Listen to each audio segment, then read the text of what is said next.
back. We out here. I'm trying to see what's gonna go when it goes up. I got a bunch of shares. Both some at 70 cents, some at $1.50, so.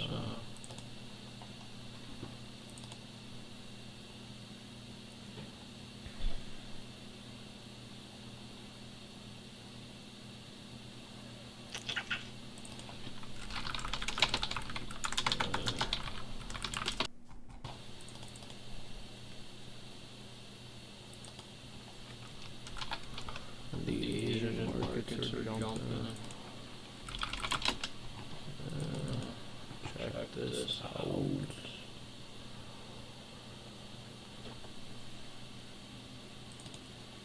Asia's going crazy.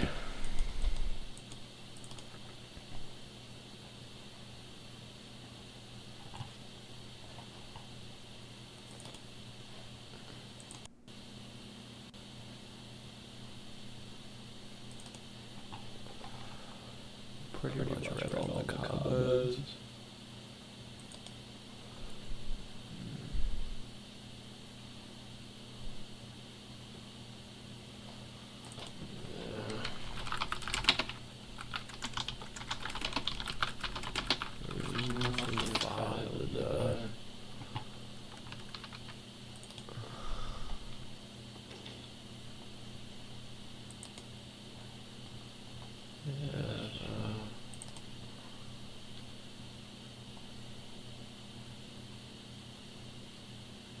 Pretty much is big volume pushing up. The options market had a pin that something was going to happen today. There's a bunch of calls. They couldn't have sold the calls because they weren't worth anything. Down 18, up 15. Ooh. Noodles.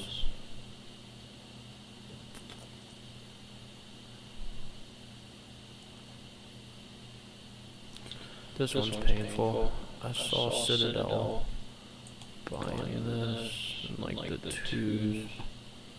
It was around August maybe last year, June. Yeah.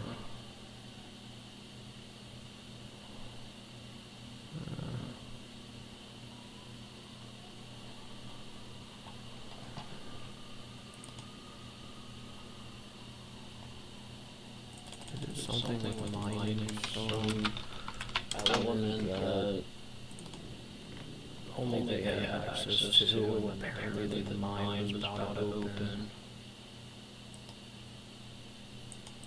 Yeah, the Elk Creek.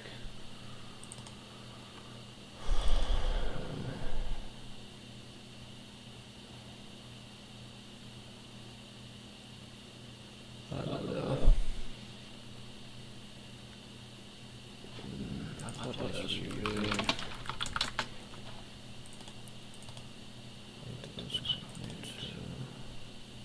Yeesh.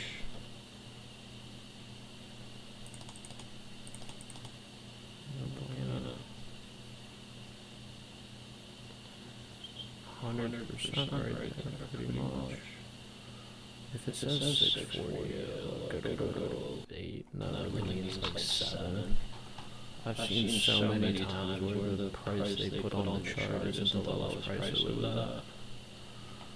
He's sitting there all upset because I'm like, I know I've seen it lower, seen it higher, same thing with the upside. It says 1349, maybe there was a trade or a ticket like 1375. You're like, I know I saw it there.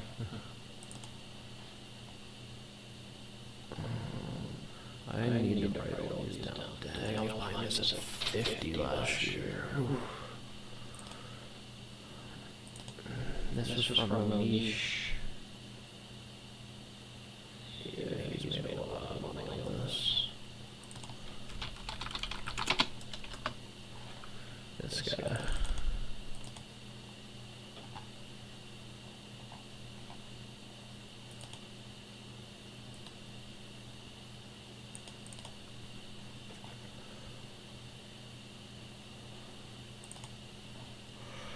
Pretty much just emulated Buffett and Munger, made a bunch of cash. This I was buying below 10. This has been an absolute winner. Thought so too.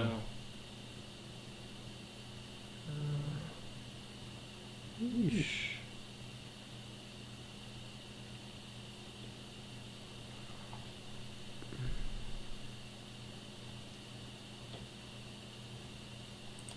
Oh my gosh. 7 hitting all 10 as well.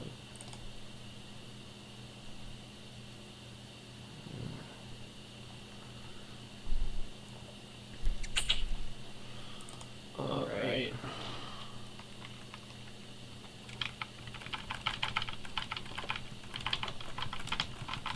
Tab through all these because it's I've used them. Let me get some videos playing. I'm gonna read a little bit. I'm reading through this electronics book. It's pretty interesting. Learning how electronics and electricity flow.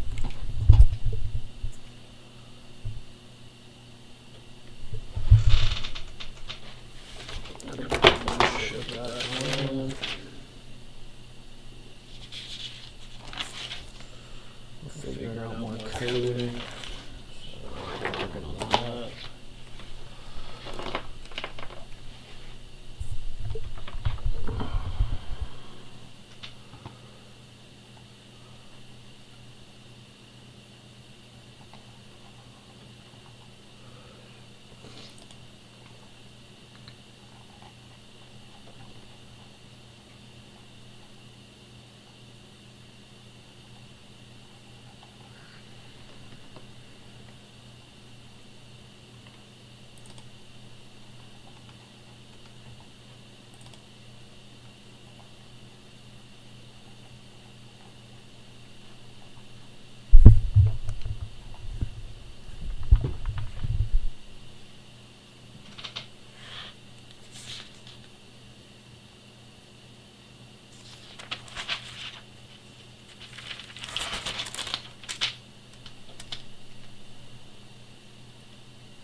What is an SOP? So here's a misconception. A lot of people think an SOP is just a boring manual that nobody ever reads, but that's not true at all. SOPs. We just put 4 data analysts head-to-head to see how they would solve the same exact task using Python, Power BI, SQL, and Excel. 4 experts, 4 tools, 1 winner. Welcome back to the Data Drill Show.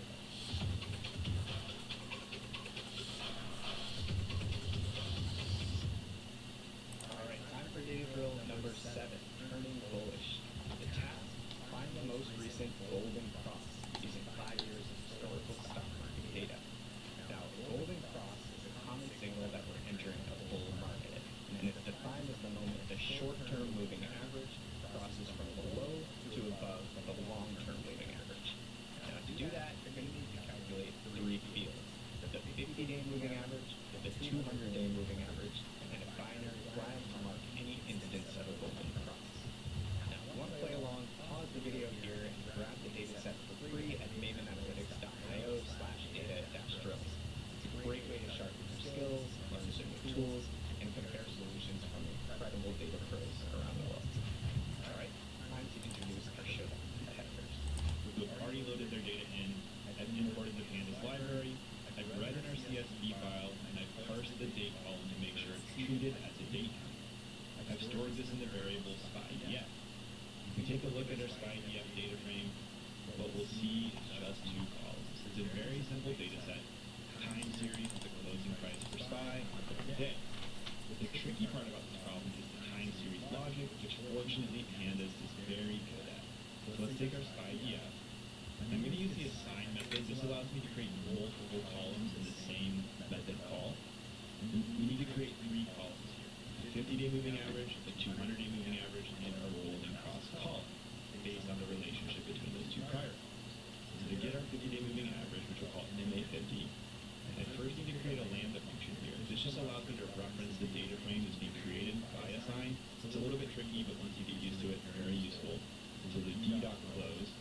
And then to calculate moving averages in Python, we'll use the rolling method. So rolling for our window length is equal to 50. And our min period, this just says don't calculate the metric until we have at least 50 rows. And then we'll calculate the mean of these rolling periods. So MA50, you'll notice is null for our first rows, which makes sense. We told it not to calculate it. But by the end of our data set, we've successfully calculated a moving average. For example, on October 27th, our 50-day moving average for SPY, that's 500, was $658.58. So now that we have this logic established, we can go ahead and create our MA200 column, which is just going to be replacing any instance of 50 with 200 that we just did. Let's say a 200-day window, 200 period. On October 27th, our 200-day moving average for the S&P 500 was 607, less than our 50-day moving average. And finally, the trickiest part of this problem is calculating the golden cross. We're just going to call this column GC. Once again, we're going to calculate a lambda function here. But we need two logical conditions. On the given row, the 50-day moving average has to be greater than the 200-day moving average. But on the prior row, the 50-day moving average has to be less than or equal to the 200-day moving average to show where it's changed. So to get our 50-day moving average with MA50 is greater than E dot MA200, that indicates on the same row our 50-day moving average is greater than. We have to look at the prior row now. And so to do that, we use the shift method, which will shift forward a column in our data frame by the amount we tell it. So d.ma50.shift1, we're just looking at the prior period. This is less than or equal to our data frame's moving average. 200 column shifted by 1 as well. And so the last thing that we want to do is make sure this is calculated as an integer rather than a Boolean. And now we have a 0, 1 column for GC. Let's see when this value equals 1. So we're going to do GC equals 1. And we see that there were two golden cross events. The most recent one, which is what we're looking for. Right, that takes us to the moment of truth. Let's pull our results. So this was another close one. Python and Power BI pretty much on par. John's solution with SQL and ChatGPT was kind of the wild card here, since it clocked in at just under 7 minutes, but could have been much faster without the extra QA. But at the end of the day, an impressive time of only 2 minutes and 38 seconds, Excel really stole the show. Congrats, Enrique. To our final challenger, the underdog of the data world. Let's see if Enrique can work some magic and pull out a win for us. Alright, let's see if we can get the first win for Excel here. Now, Chris, before you start the timer, I do just want to point out, I have set up this chart here. It's not going to help you solve the drill, it's just going to help you visualize the results so that you can see exactly how those moving averages are tracked and how those golden crosses form. Again, just for reference. So let's get started. Alright, so we first need to calculate the 50-day moving average.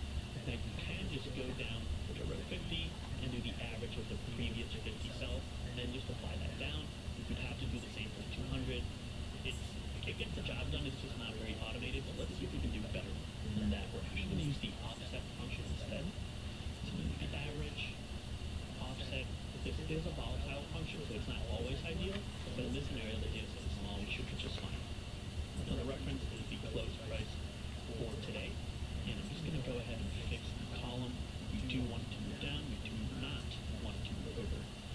And we don't need to move any rows down or any columns over. And the height, well, we know we want a 50-day moving average, so that's the height.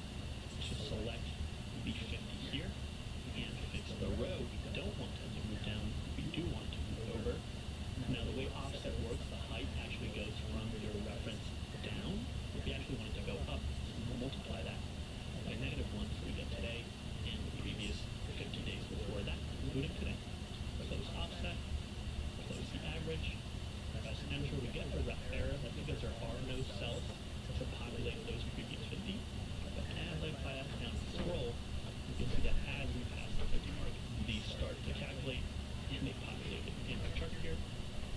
Now for the 200-day moving average, again, because it's not automated, slide over, down, and again, let's scroll. You can see that as we reach 200, these start to populate, and we can see the 50 process here, process up here as well. We should have two voting process. Let's just compute those. In the form of assembly, we check if yesterday the 50 was under, today it's voting for substitute condition, and this is less than that, and this is greater than that. If that's true, let's enter 1, otherwise 0.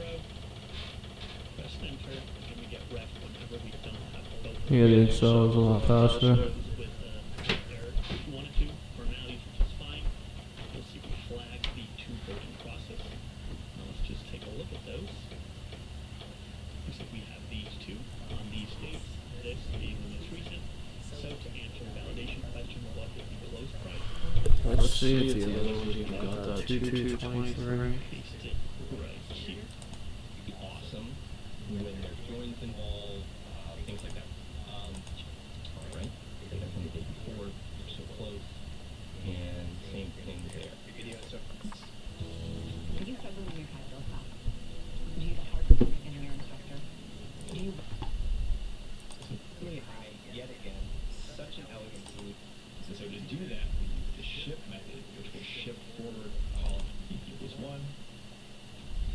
And we see that there were two golden cross events. The most recent one, which is what we're looking for, occurred on July 1st, 2025, with the value 617.65. They all got the same answer, so. The background is real. The AI character So we can flip it. real person, AI background. We can go anywhere and do anything, all thanks to AI. You can do crazy visual effects like this that are guaranteed to get you more views, or you can build an AI tool to do all of your content creation for you, allowing you to spend more time doing what you love, or just Really, the Excel kind of seeing. points for having us. The Python was the quickest if you do the coding lines, but if you don't know the coding lines, then it's just going to take forever. I guess that's for all of them, though. Dictate into ChatGPT and see how it does. I might have to massage it a little bit, but let's go. You can just do these things faster in SQL yourself. In this case, it's a pretty simple task, but it's also kind of a decent chunk. You can just see what that looks like. So not seeing nulls again. 50 is less than or equal to previous moving action 100. But then let's just see. I'm doing this, but long-term average. That actually makes sense. Let's take a look. So the validation question is, what was the close price on the last date? So we'll do this. 617. 617.75. Let's take a look. It says not quite right. All right. So, oh, I just typed it in wrong. 1765 is the actual price there, right? There we go. So I actually just typed it in wrong. Perfect. Okay. Cool. So pretty awesome. ChatGPT knew how to do this, and I had to prompt it by giving it table names, column names. I gave it a little bit of direction how I wanted to handle. I'm gonna go into that else. Previous a lot of times. So I did it. Interesting. Next up, we're going to see how John is going to tackle this one. With SQL, says he's going to use AI to actually reduce his query. Let's see how it goes. Here's how you're going to solve this one using SQL. I'm going to take a slightly different approach today. So we are going to go to ChatGPT, and I'm already uploaded the CSV there. Table, like the table name and create a column. So we're going to write me, and basically I'm going to just dictate into ChatGPT and see how it does. I might have to massage it a little bit, but let's go. So all that, Mike, and he's got this table. I'd like you to write a select statement that is going to return both the date column and the close column, and then add 3 new columns. The first new column is going to be 50-day moving average. I want you to create it so that column is null if we don't have 50 days of data. So start that data on the 50th date. Before that, it should be null. Same idea for another new column called 200-day moving average. I want that null until we have 200 days of data. So handle that probably with a case statement. And then finally, I want you to create a binary column for a golden cross. So to define that binary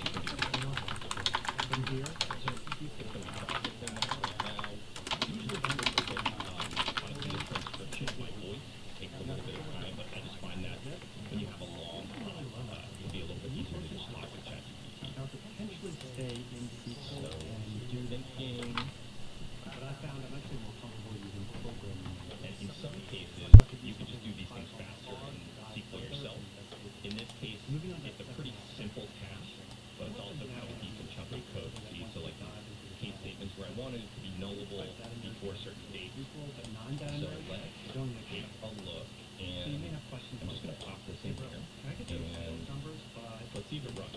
So like, in did this it case, I could use did a it spreadsheet actually software such as Excel to connect directly to select the right table? So I'm gonna take a quick look. So it's creating a CTE called MA. Select the date close. It's got this case statement basically to sales analysis. null it Do you mind building a when it dashboard of doesn't have to be perfect, and otherwise Once it's again, pulling this the can be average used in of visualization the 49 preceding rows and current row. Looks perfect to me, and then it does the same thing for the 200-day moving average. So it actually did a great job, and it's selecting from close, so it's got the table name right. I Not can give only it the can I table use name, this to or a lot of times if you just upload a CSV or you're asking for and slides, put you it might into have to tweak. other data So analysis important if you're prompting, give it the table name, give it the column names, give it as much context as you can, and it'll do a better job. So let's take a look and This just see stands for what that looks like when it Query runs. Language. So And it's most commonly pronounced SQL. SQL, yeah, so we're null for the first 50 on the 50-day moving SQL is the average. language used to query We data. are Basically, think of it like a for common language between your just like the computer first 200 there on the So I frequently get asked, how do I install SQL on my computer? Now, just to be clear, SQL is a language, so you don't necessarily install SQL on a computer. Instead, I find that there's two main things that you need to run SQL. One is an editor, and two is a database. Let's talk about database first. Databases are an organized collection of data. So large companies use these databases in order to store their vast amounts of information. Typically, programmers and even data engineers are utilized in order to build systems around collecting this data. Since we're talking about large amounts of information, we typically don't want to use things like text files or Excel files because they have pretty small data limitations. Databases have much larger data limitations. So once these databases are designed and set up by these programmers and data engineers, as a data analyst, I can then go in and use SQL in order to query these databases. Now, the structure of the language or syntax of SQL to query a database is actually quite simple. So let's say YouTube has a database full of information. Inside this database, there are different tables for every YouTube channel that include their list of subscribers. We'll say there's a table in there for this channel, and it's titled Data Nerd, with an entry for each subscriber of my channel. Each one of those rows in the table has information like name, channel ID, and the number of comments they've given. Now I want to get a list of all my subscribers. I then can use the following syntax, which has a select statement and a from statement. So select is used to identify the column of interest that we want to grab, and from is used to identify the table we want to connect to. When I send this query to the database, it then will provide me back a list of all my subscribers. Now SQL can be used in a lot more different ways. For example, we can actually use it to go in further and analyze the data, such in this case, where we can add on a where statement to filter our data further based on how many users commented more than 100 times. We can also use SQL to insert or store more information in a database. For this, the table will be updated. So now we understand how to query the software tools they used for their job. When we look at them, what database do you use? Well, Stack Overflow conducted a survey last year that asked respondents about what software tools they used for their job. When we look at the most popular database options, we can see that there are a plethora of options to choose from. To make things a little complicated, there's actually two types of databases on this survey. There are relational databases, so SQL databases, and non-relational databases or NoSQL databases. I'd focus on the relational databases as they typically store data in a tabular form, which is more common for our job. But what about those NoSQL databases? So NoSQL actually stands for not only SQL, meaning that you can not only store this data in a tabular form, it also has a manner for you to store it in an unstructured manner, which is actually more efficient at handling very large amounts of data. So for aspiring data analysts, I think it's more important that you're aware of this. That way, while you progress in your career, you may potentially is actually more efficient at handling very large amounts of data. So for aspiring data analysts, I think it's more important that you're aware of this. That way, while you progress in your career, manner, which is actually more efficient at handling very large amounts of data. So for aspiring data analysts, I think it's more important that you're aware of this. That way, while you progress in your career, you may potentially come in contact with these, and then you can learn about it then. So then what relational database should you learn or use? Well, quite honestly, I don't think it matters, as all of these relational databases use the same SQL syntax, and you can transfer your skills between them.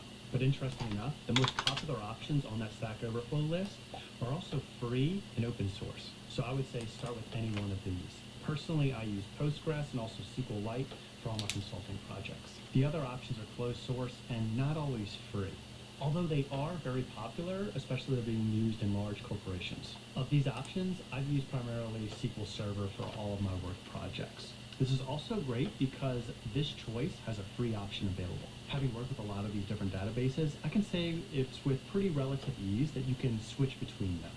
The hardest part is learning the basics of the syntax for SQL. So all this actually directly relates to the sponsor of this video, Coursera. My favorite training for this on Coursera is the SQL for Data Science Specialization, which is perfect for those that have no prior experience with coding that want to master SQL. I even think it's great for those that have already obtained maybe the Google Data Analytics certificate, because now that you have these basics of SQL, you can use this specialization to dive further into it. The course focuses on SQLite, and what I like about the platform that Coursera provides is that they get you up and running with the same tools that we're using in real life without having to install any software. For example, I use VS Code for all my coding in both Python and SQL. I also like how the specializations have a capstone project. So you can then take all those skills that you've learned over the courses and apply them into a final deliverable, which you then can use to showcase on your resume as experience. So thanks again to Coursera for sponsoring this video. Working across teams is tough, but Asana helps you handle it. Asana AI can spot roadblocks and assign work to keep everything on track. That's how work gets handled. Visit us at asana.com.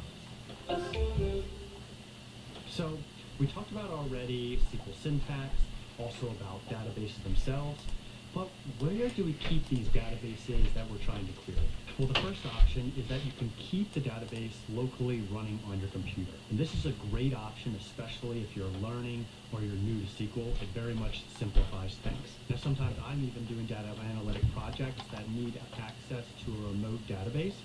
And sometimes the owners don't want you to have access to it. So in that case, I can download a copy of that database and have it running locally on my computer. I do this most frequently with Postgres databases. So because of this, I have the Postgres application installed on my computer so I can run these databases locally. This will be the same for any other popular database. Now, running a database locally on a computer is a great option if you're the only person accessing it. Once you get into other people accessing it, you need to look at other options. So the two popular options for this are some sort of server or a cloud provider. For the server option, many large companies have their own where they like to store their own data. Typically, your IT department will handle installing and setting up all the dependencies for the database and then grant you access. This option is called on-prem. Now, another popular option is to use a cloud provider instead. Looking back at the Stack Overflow poll, the most popular options are from Amazon, Google, Microsoft, and even Azure. Personally, I've used Google Cloud Platform in the past, but many other options are just as good, especially AWS. Now, as an entry-level data analyst, I don't think you need to learn or master cloud providers. Instead, what I've seen is typically data engineers or even data scientists are the ones setting up databases inside of some sort of cloud provider. However, it is important to know that these cloud providers provide some sort of interface for you to run SQL queries for your databases. As an example, in the Google Data Analytics certificate, students use BigQuery inside of the Google Cloud Platform to run their SQL queries. And this actually leads into the next area of where you should be writing and running your SQL queries. Well, you could use a cloud platform in order to run your SQLs on those databases in the cloud. But what happens if you have a different environment or your database isn't in the cloud? All the major relational databases actually have their own editors for them. I used Postgres before, and for this, I've used their SQL management software of pgadmin. MySQL also has a similar software called MySQL Workbench to run their databases. And then for my work with SQL Server, I've even used Microsoft's SQL Server Management Studio. One note is that this tool is specifically only available for Windows users. But what happens if you're like me and you're always switching between different databases? For this, I like to use VS Code. VS Code has many free extensions in order to support your database of choice.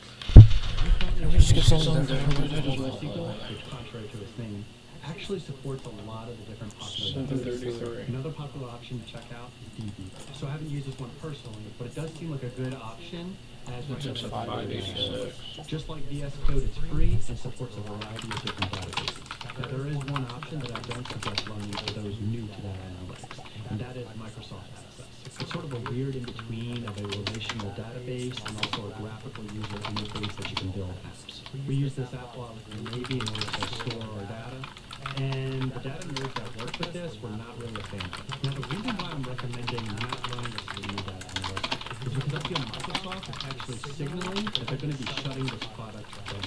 So sorry to anyone that uses this product currently, but personally I feel Microsoft has way better options available in order to solve these types of problems. So getting back into a real-world example of how I use SQL in my job as a data analyst. So for one of my projects, we needed to investigate the suppliers that we received a lot of our goods from for the company I worked for at the time. The problem is that the data was spread out across many tables within our database and required extensive cleaning. This was a large set of data, so a teammate and I worked together in order to build a SQL query to combine all these different tables that we needed and clean up the data. This portion of the project ended up taking a few weeks for us to actually develop these few hundred lines of SQL in order to query this data.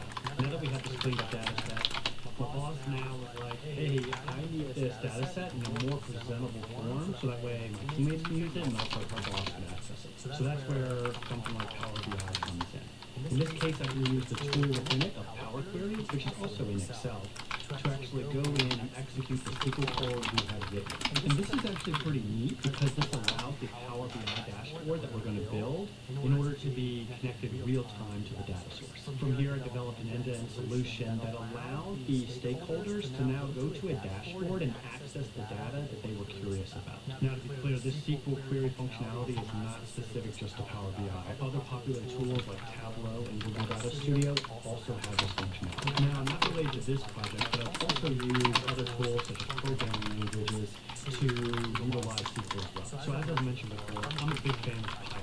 And I would say actually I'm more comfortable with Python than I am SQL.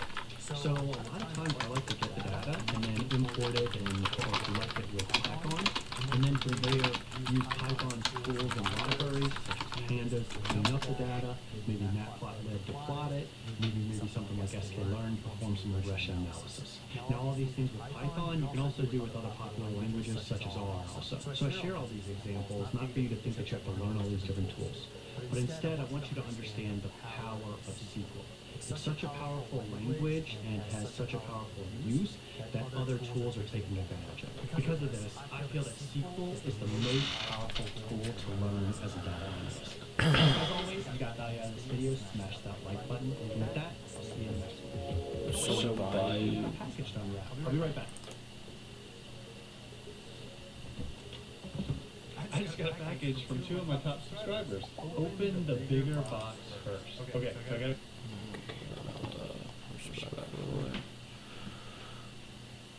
I want to watch this.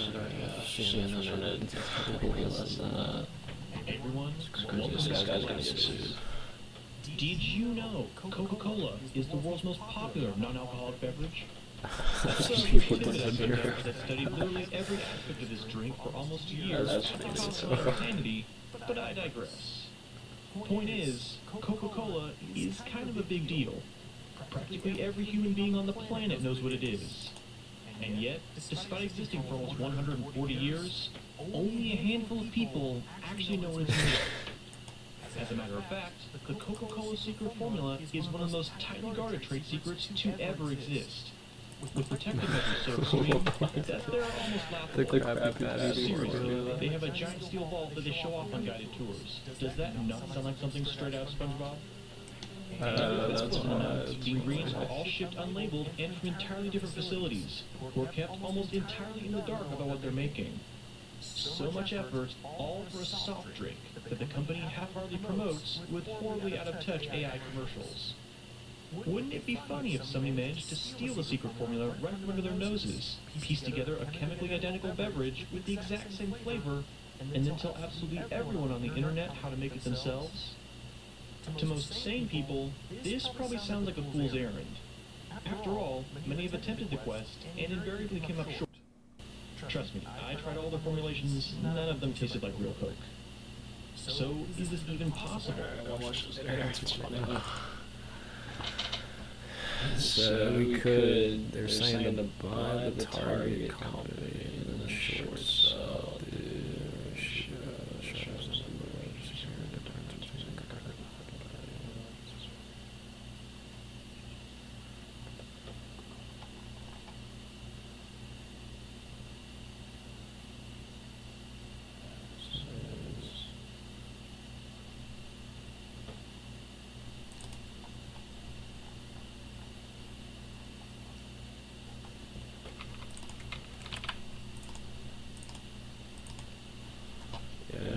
think about though, that would actually just give you a profit.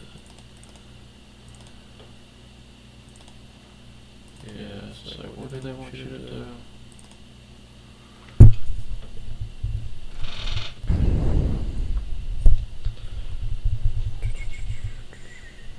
So they want you to buy Udemy at 582, and then they're gonna short sell.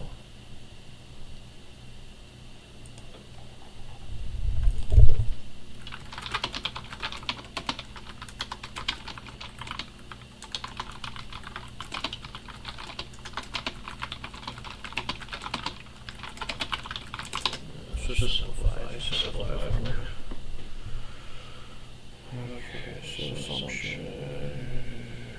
So buy 100 shares for 582, short sell 100, short sell 80 shares.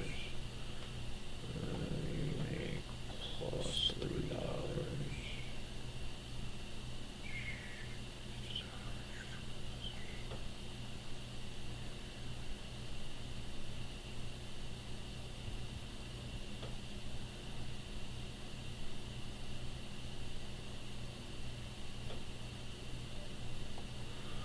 It's pretty good.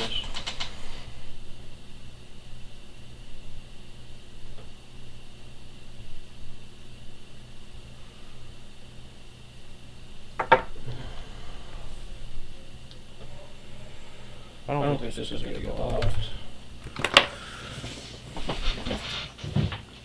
See, because you're selling it.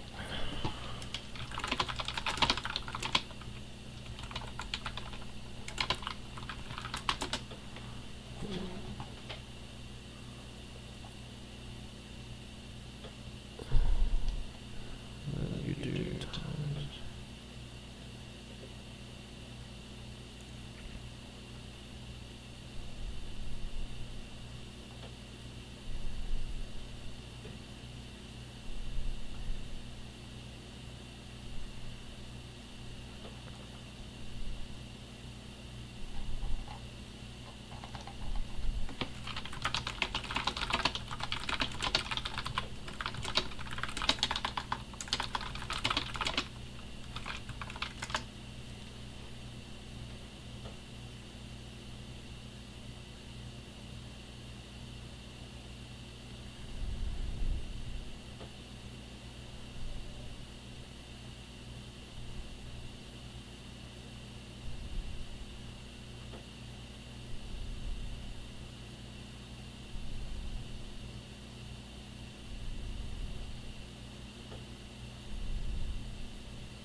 Alright, so you pretty much buy Udemy, and then you short Coursera.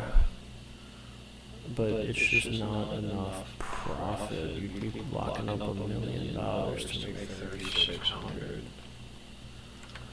Or you, yeah.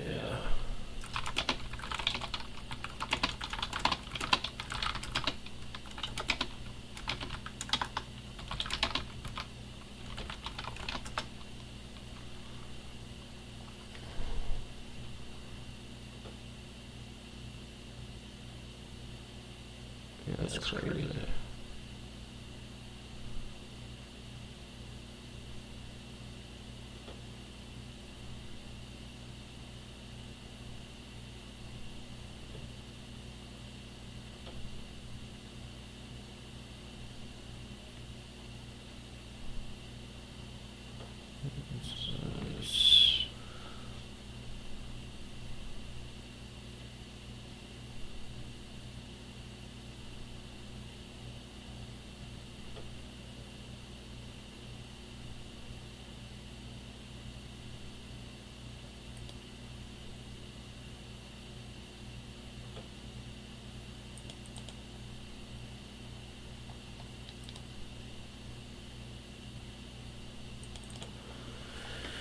Yeah, see, so it's not worth it, but there is essentially a risk-free profit there.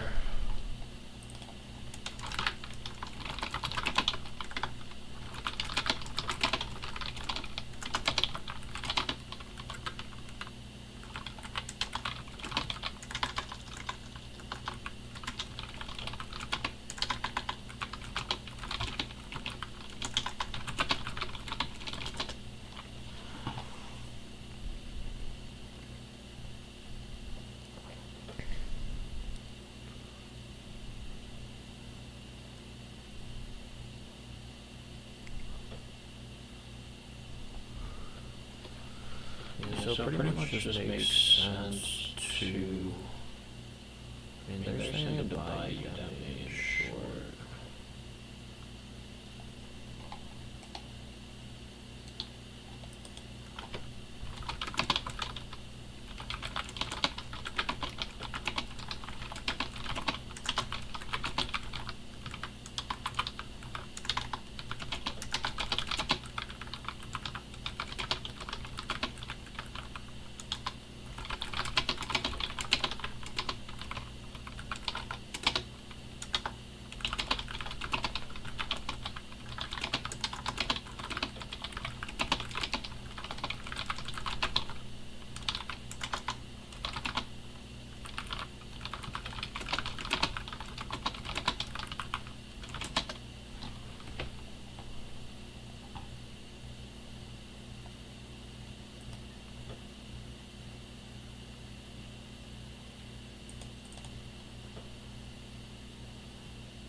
It was pretty cool. There's a world out there where you could hedge this perfectly and just make some risk-free profit. The problem is with this one that it's not worth it. There's another. This company's getting bought out or got bought out.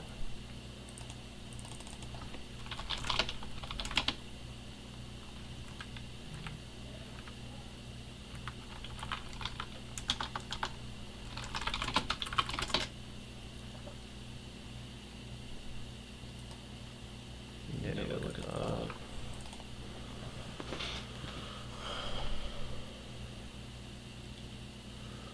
Some quick profits on that. I made about 10%. I bought it at like 18. It closed for $1 billion, I think.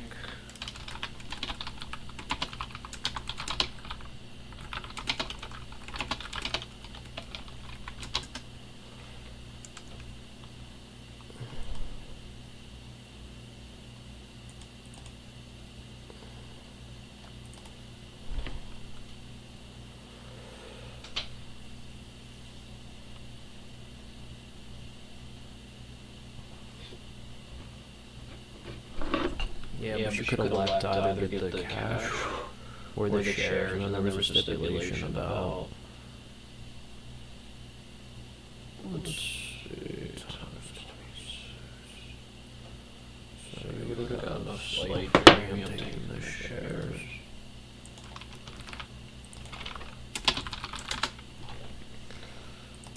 Yeah, but still.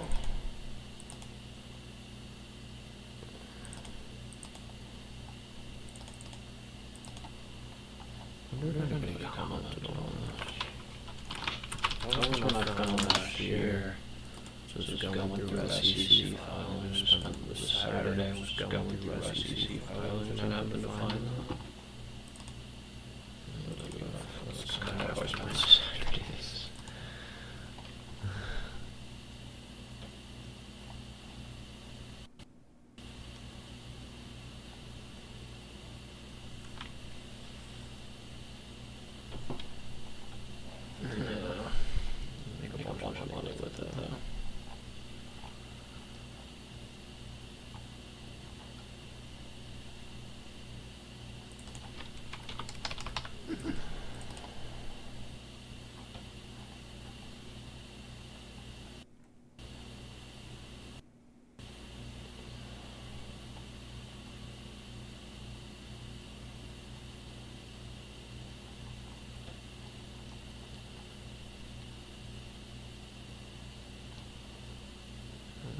shit model.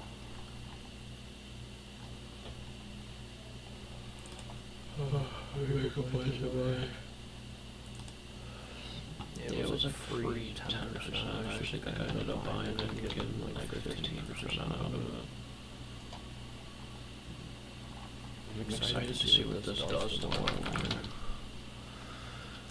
There's 10,000 shares, so if it goes to 3, that would be about 30,000. About 15 invested in it, let's say. Make 15. And then it dips up.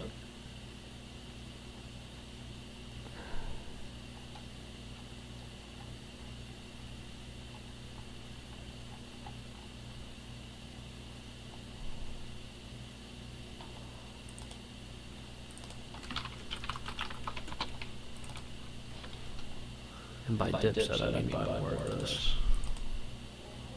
Yeah, because I think that this can run to 4 again. 1 to 4.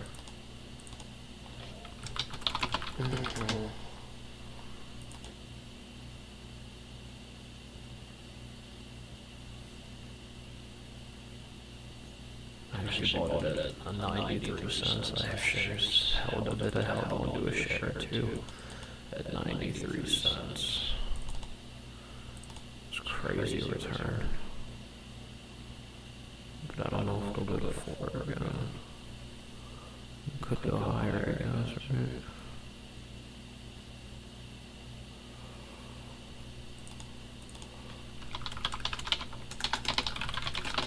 We just have a lot of debt.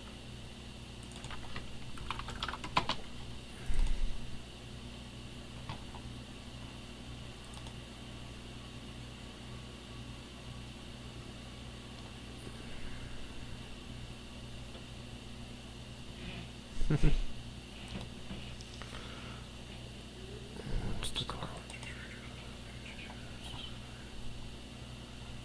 Yeah, that's the issue.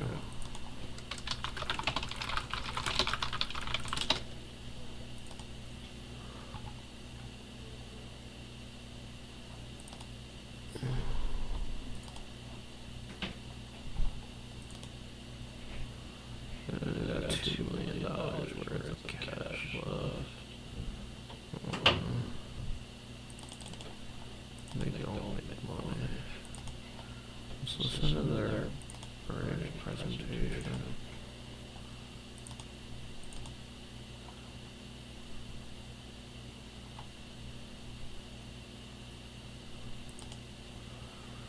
Let's see what they're saying.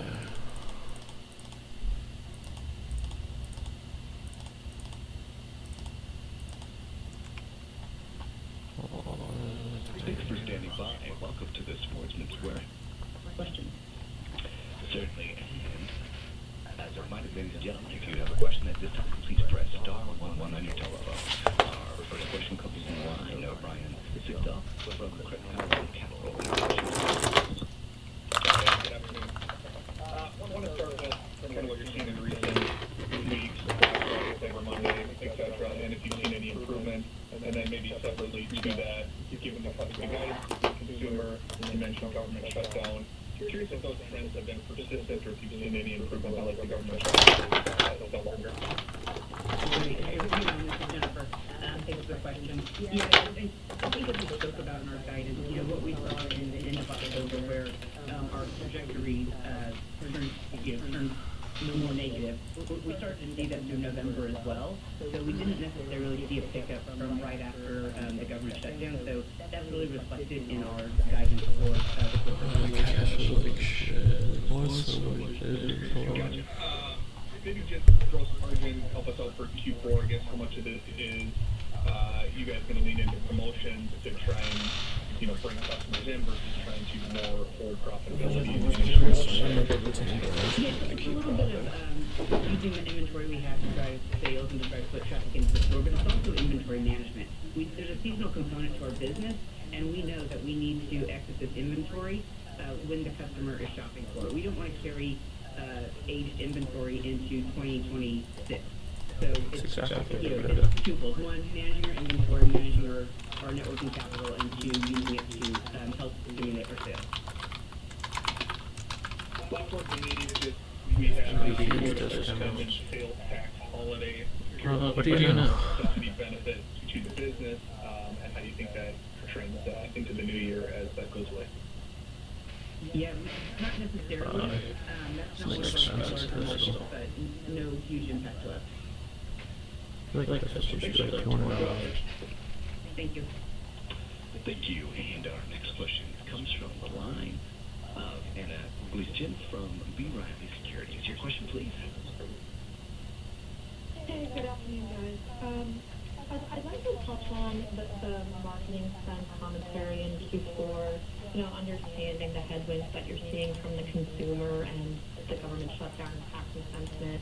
I guess, what are your thoughts on elevating marketing when the consumer seems to be responding to more external, headwinds, and, what are you expecting in terms of that marketing efficiency in the quarter? Thanks. Hey, Anna, this is Jennifer. Thanks for the question.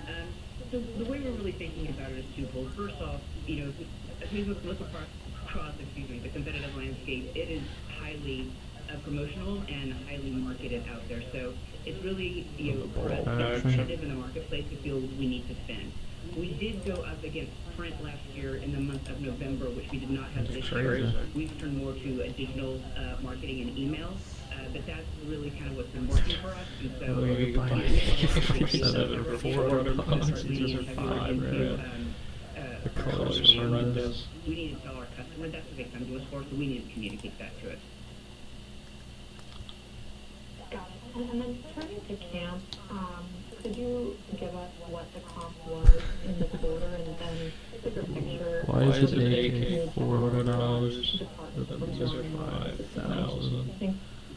If you buy an For camp, as you know, Q2 was tough on camp, Q3 has been tough on camp, so we've been expecting that. I spent more on books. I spent more on books 2 days ago. Their sales trend. On the quarter, they were down, high single digits from a same-store sales perspective. But yeah, their inventory is down double digits. So we're managing it. We know the inventory is like $5,000 from an assortment standpoint. And so that's definitely something we'll be focused on right now and in 2026. I think the other thing to pull that in is that one of the biggest categories we hit from a generally standpoint is we're evaluating where to redeploy working capital dollars. So as we were pulling back on inventory at the same time to be able to reinvest back into fish and to hunt and shoot, that department took the biggest hit as far as being able to pull back on our inventory versus the other categories. Great, thanks, guys. Thank you. And our next question comes from the line of Mark Smith from Lake Street. Your question, please. $1,400. Hi, guys.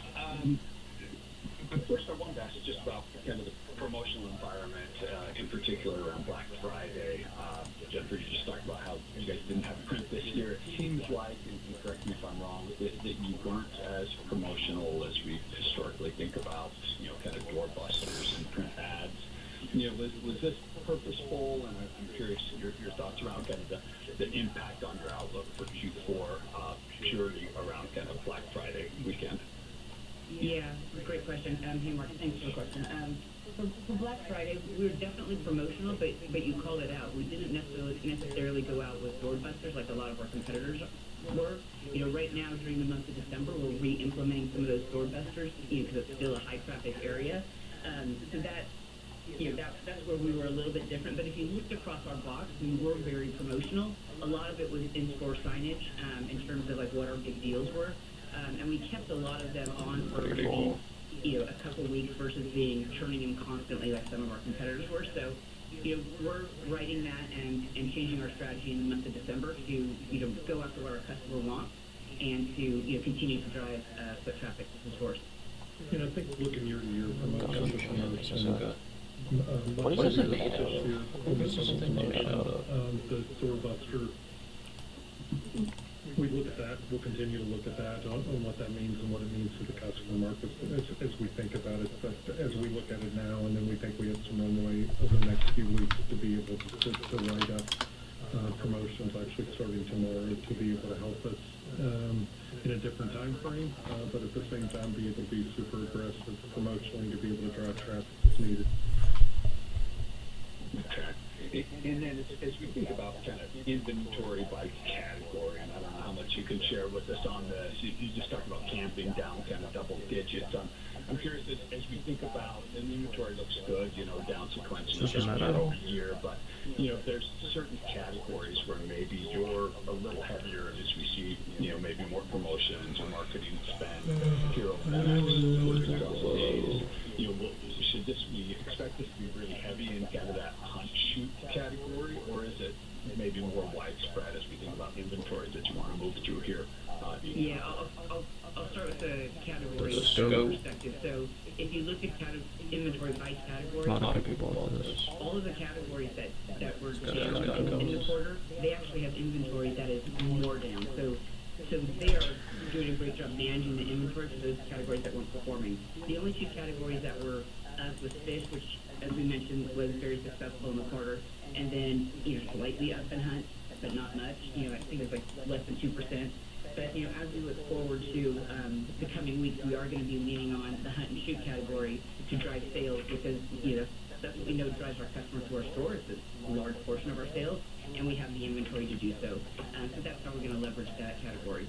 I would just add, Mark, at this point, we're not worried about inventory. The team's done a great job all year. What we do have is some fish, and we're running and continue to run strong performance in fish. And then, firearms and ammo is in the best position it's been, and we feel good and have the opportunity, we think, here over the next 7 weeks to be able to deploy more firearms and ammo from a promotional standpoint to be able to help drive that traffic. But as we look at inventory, How heavy are these things? I'm still waiting. down, we feel very comfortable given the current the current macros we're facing to put the inventory in a good position. Okay. And the last question for me is just, personal protection. It seems like you're seeing some solid results there. I'm curious if you can share any thoughts around kind of the margin profile as we think about taser, lethal, non-lethal. If there's any real difference in that non-lethal personal protection margin profile versus maybe traditional firearms. Yeah, personal protection has been great for us, and it is one of our strategic pillars. So, that'll be a theme you'll continue to hear on calls. From a margin perspective, it is accretive. The non-lethal is accretive to the category. Right now it's in, at least Byrna is in 117 stores. Taser are not as many, but we'll continue to evaluate stores to put those in. But it's been a success, and we're glad to see it bring in a different customer base. I mean, we think that's Third plus one in the chamber, a lot of customers coming in and buying it for other members of their family, maybe their wives, maybe their daughters. I had a friend that bought 4 of them for his entire family. So, it's bringing in people that, are just looking for something different, that don't necessarily want something that's lethal. Okay. Excellent. Thank you, guys. Thank you. Thank you. And our next question comes from the line of Matt Correa from Roth Capital. Your question, please. We have Florida Second Amendment sales tax holiday. I'll take it apart. I like taking it apart. Put it back How do together. you think that trends into the new year as that goes away? Looking at these firearms. Not necessarily. That's not one of our larger markets, but no huge impact to us. Let's just say it's not a Thank you. Thank you. And our next question comes from the line of with Jim from B. Riley Securities. Your question, please. Hey, good afternoon, guys. I'd like to touch on the marketing spend commentary in Q4, understanding the headwinds that you're seeing from the consumer and the government shutdown and taxes sentiment. I guess, what are your thoughts on elevating marketing when the consumer seems to be responding to more external, headwinds, and, what are you expecting in terms of that marketing efficiency within the quarter? Thanks. Hey, Anna, this is Jennifer. Thanks for the question. So the way we're really thinking about it is, first off, as we look across the competitive landscape, it is highly promotional and highly marketed out there. So it's really, for us to be competitive in the marketplace, we feel we need to spend. We did go up against print last year in the month of November, which we did not have this year. We've turned more to digital marketing and email, but that's really kind of what's been working for us. And so we have a lot of Now we gotta tools go out help there people right now. customize and save hundreds of Liberty Mutual. Yeah, Yeah, looks looks like like we're we're leaving Ooh, where's the golf carts?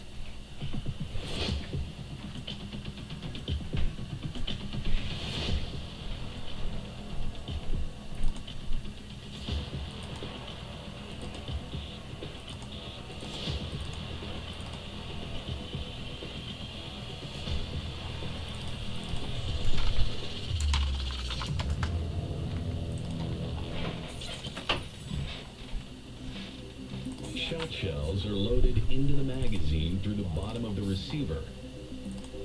The compressed magazine spring keeps tension on the shells.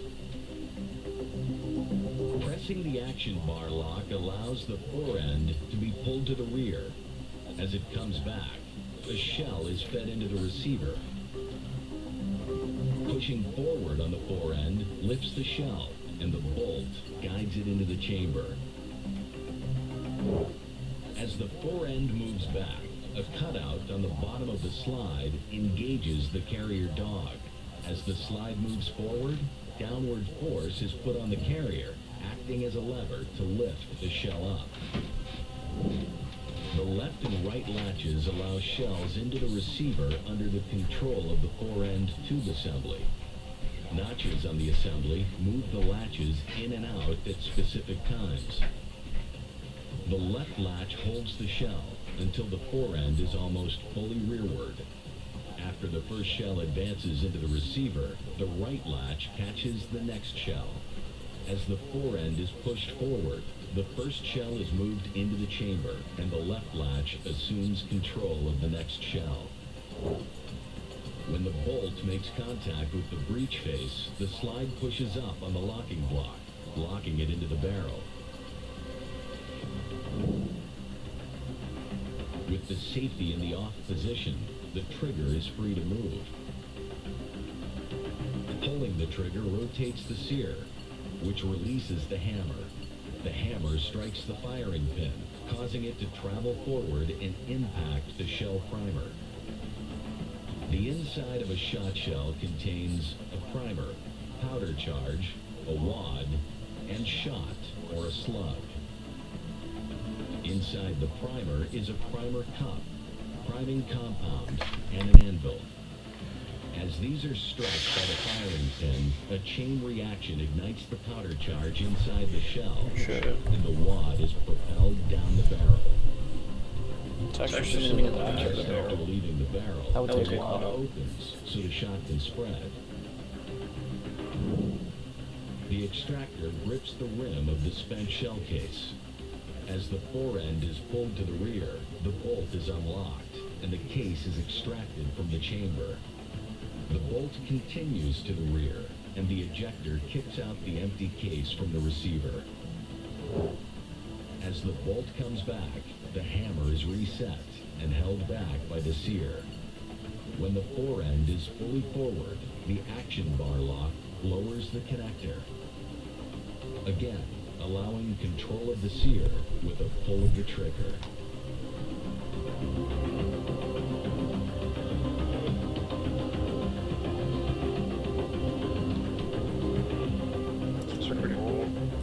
Shot shells are loaded into the magazine through the bottom of the receiver. The compressed magazine spring keeps tension on the shells. Pressing the action bar lock allows the forend to be pulled to the rear. As it comes back, a shell is fed into the receiver. Pushing forward on the forend lifts the shell, and the bolt guides it into the chamber. As the forend moves back, a cutout on the bottom of the slide engages the carrier dog. As the slide moves forward, downward force is put on the carrier, acting as a lever to lift the shell up. Well, that's how that shit works. Oh, they got those.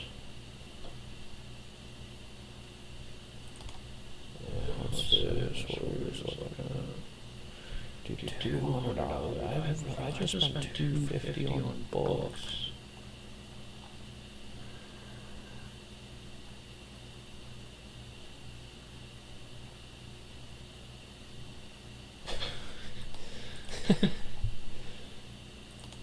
Yeah, those shit is at $200.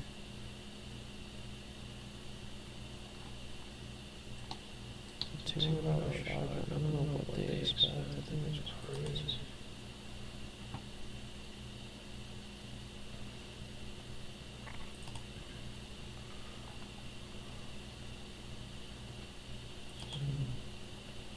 Five stars, people every person.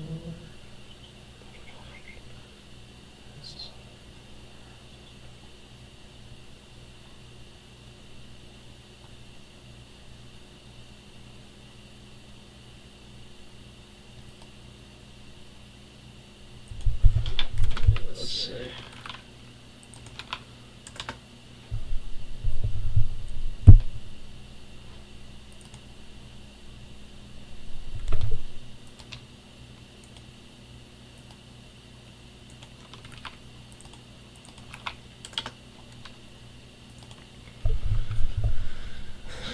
This guy shoots it. Once you try hollow socks, you'll throw away all your old socks and never look back. Hollow socks is just... Mullen's dropping content, buddy.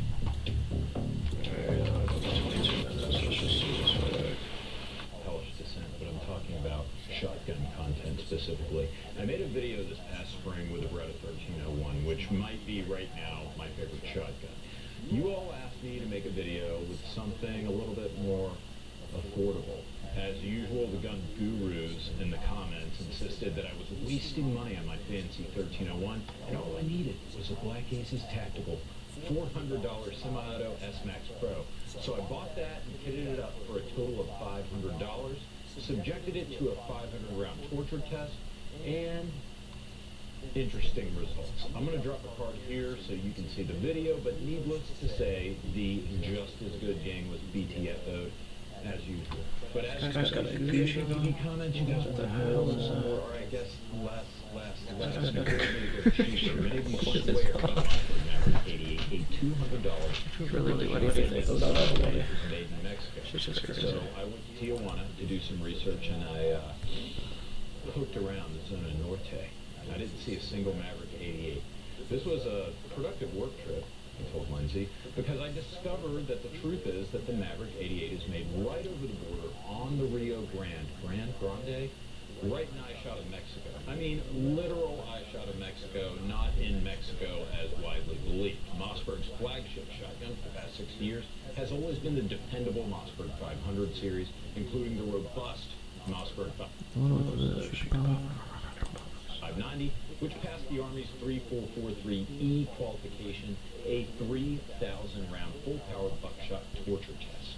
Back in the 1980s, Mossberg noticed that cheap imports were starting to eat into its pump gun market share, and they decided that perhaps not everyone needed a mil-spec shotgun for blasting cow patties on the farm. Accordingly, in 1988, Mossy began making more economic shotgun in Eagle Pass, which is seated in Maverick County, Texas. So there you go. The Maverick 88 got its name. And I accept your challenge, TFBTV viewers. Apparently, so does Mossberg, as the Moss boys reached out to me when they heard I was doing this test, and they basically dared me to test the 88. They were confident. If I were them, I wouldn't be so confident after what happened in the last cheap shotgun test, especially considering that this is like the grocery store value brand equivalent of shotguns. We're going to subject the Mossberg 88 to a 500-round torture test of birdshot with some big birdshot and at least 100 3-inch Magnum rounds in this test, some buckshot, all kinds of shit. I'm sure the Mossberg 500 could handle this, but the 88? Who knows? Before we attack the Mossberg 88, what is the Mossberg 88? It's essentially a slightly de-featured, budget-priced Mossberg 500. It has all the same internal design as the Model 500, and the guns are, in fact, very similar. Externally, there are some minor cost-cutting differences. It has a blued finish instead of a Parker-esque finish. Maverick 88 owners often say that the bluing doesn't hold up to Florida or Louisiana humidity, so I cut that off at the pass.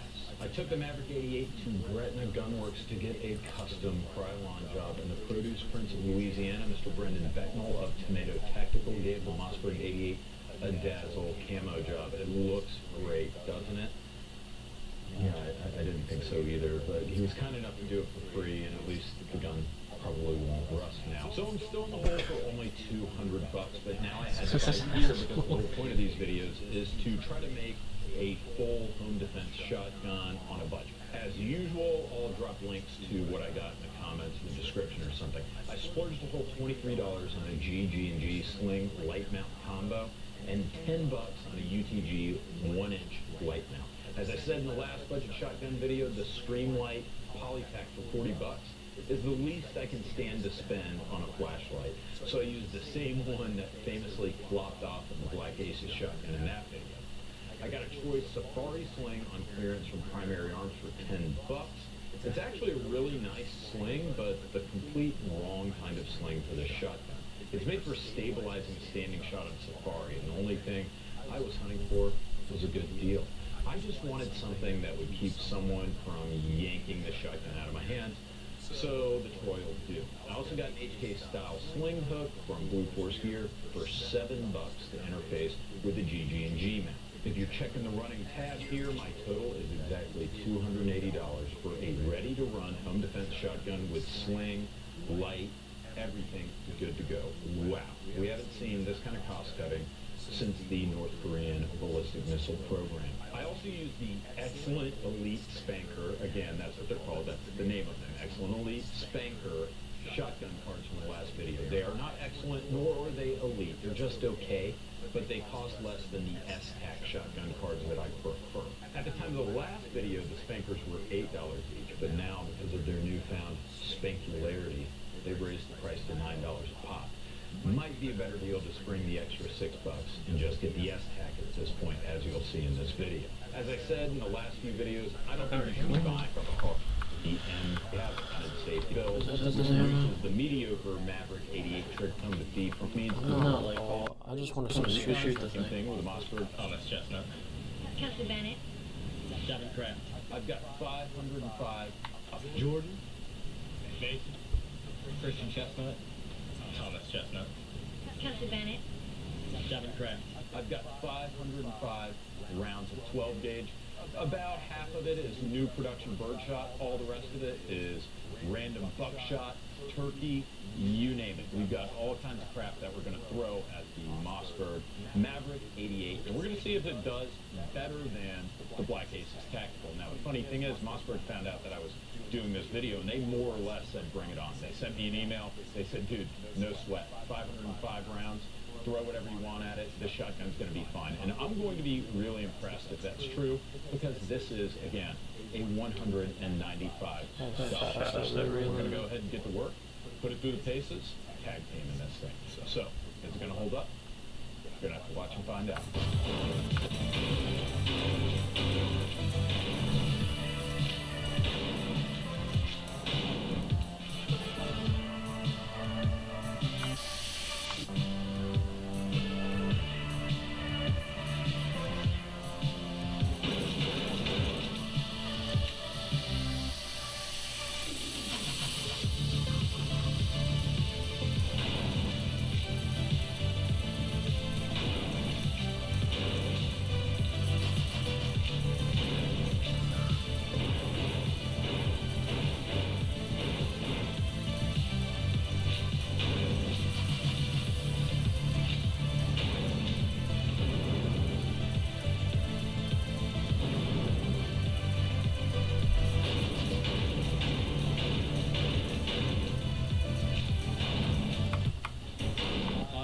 And again, this was part of what killed the Turkish shotgun in the last video. Okay, let's do it.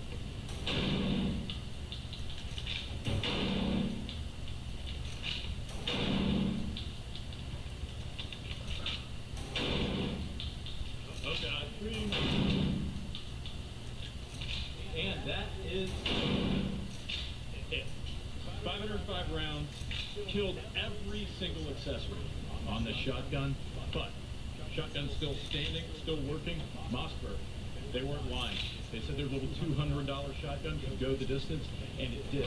Funny enough, we got FDE furniture on here. I mean, we ran this thing so hard that the finish is actually starting to come off the hump. For $200, it's pretty hard to argue with this thing. Can Bernardin, overflowing such That was it? spills, hair rounds all over the place with the spankers. The S-Tax, not at all. So that's your better buy. As usual, fanny pack carries straight up beat ass, and it was quick, it was efficient. It's becoming my favorite way to reload after your side saddle runs dry. Larger fanny packs can hold nearly 2 boxes of shells. Keep one by the bed, and you've got fast access to 1 or 2 boxes of shells, in addition to what's in and on your shotgun. I'll drop a card to my fanny pack video from the summer and some links to some of my favorite fanny packs. It's gonna be invading his house. The same as last, the light mount with the first. Oh! It happened! UTG, who would have known? Quality construction. It actually just came loose, to be fair. So, it just came loose. I mean, realistic said the QDG. Last night still.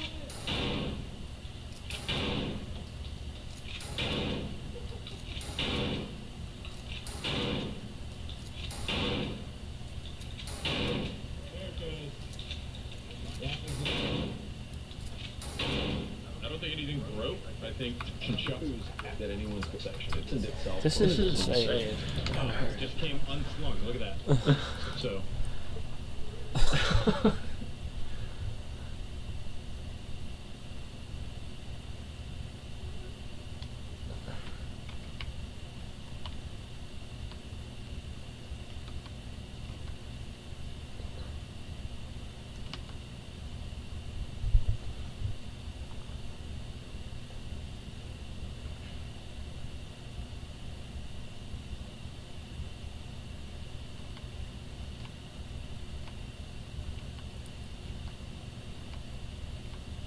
What they make this for? If it retails at $280, $50 or something.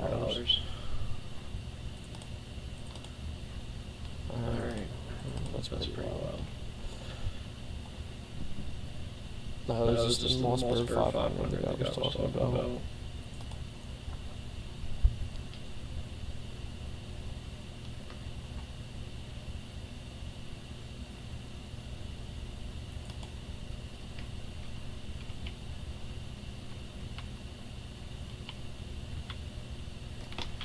It's absolutely insane.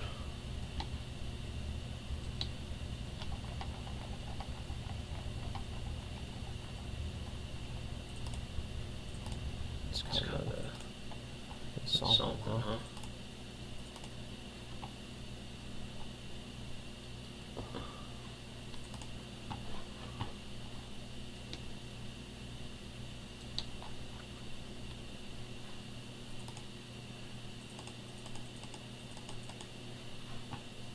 Into firearms and ammo, and so we need to tell our customers that's what they come to us for, so we need to communicate that to it.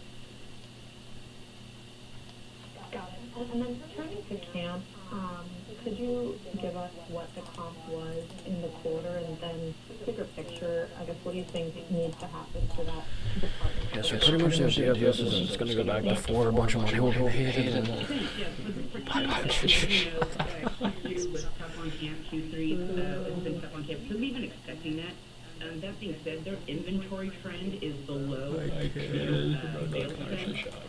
On the quarter, they were down high single digits from a same-store sales perspective. But yeah, their inventory is down double digits. So we're managing it. We know we have an area of opportunity there, and from an assortment standpoint. And so that's definitely something we'll be focused on right now and in 2026.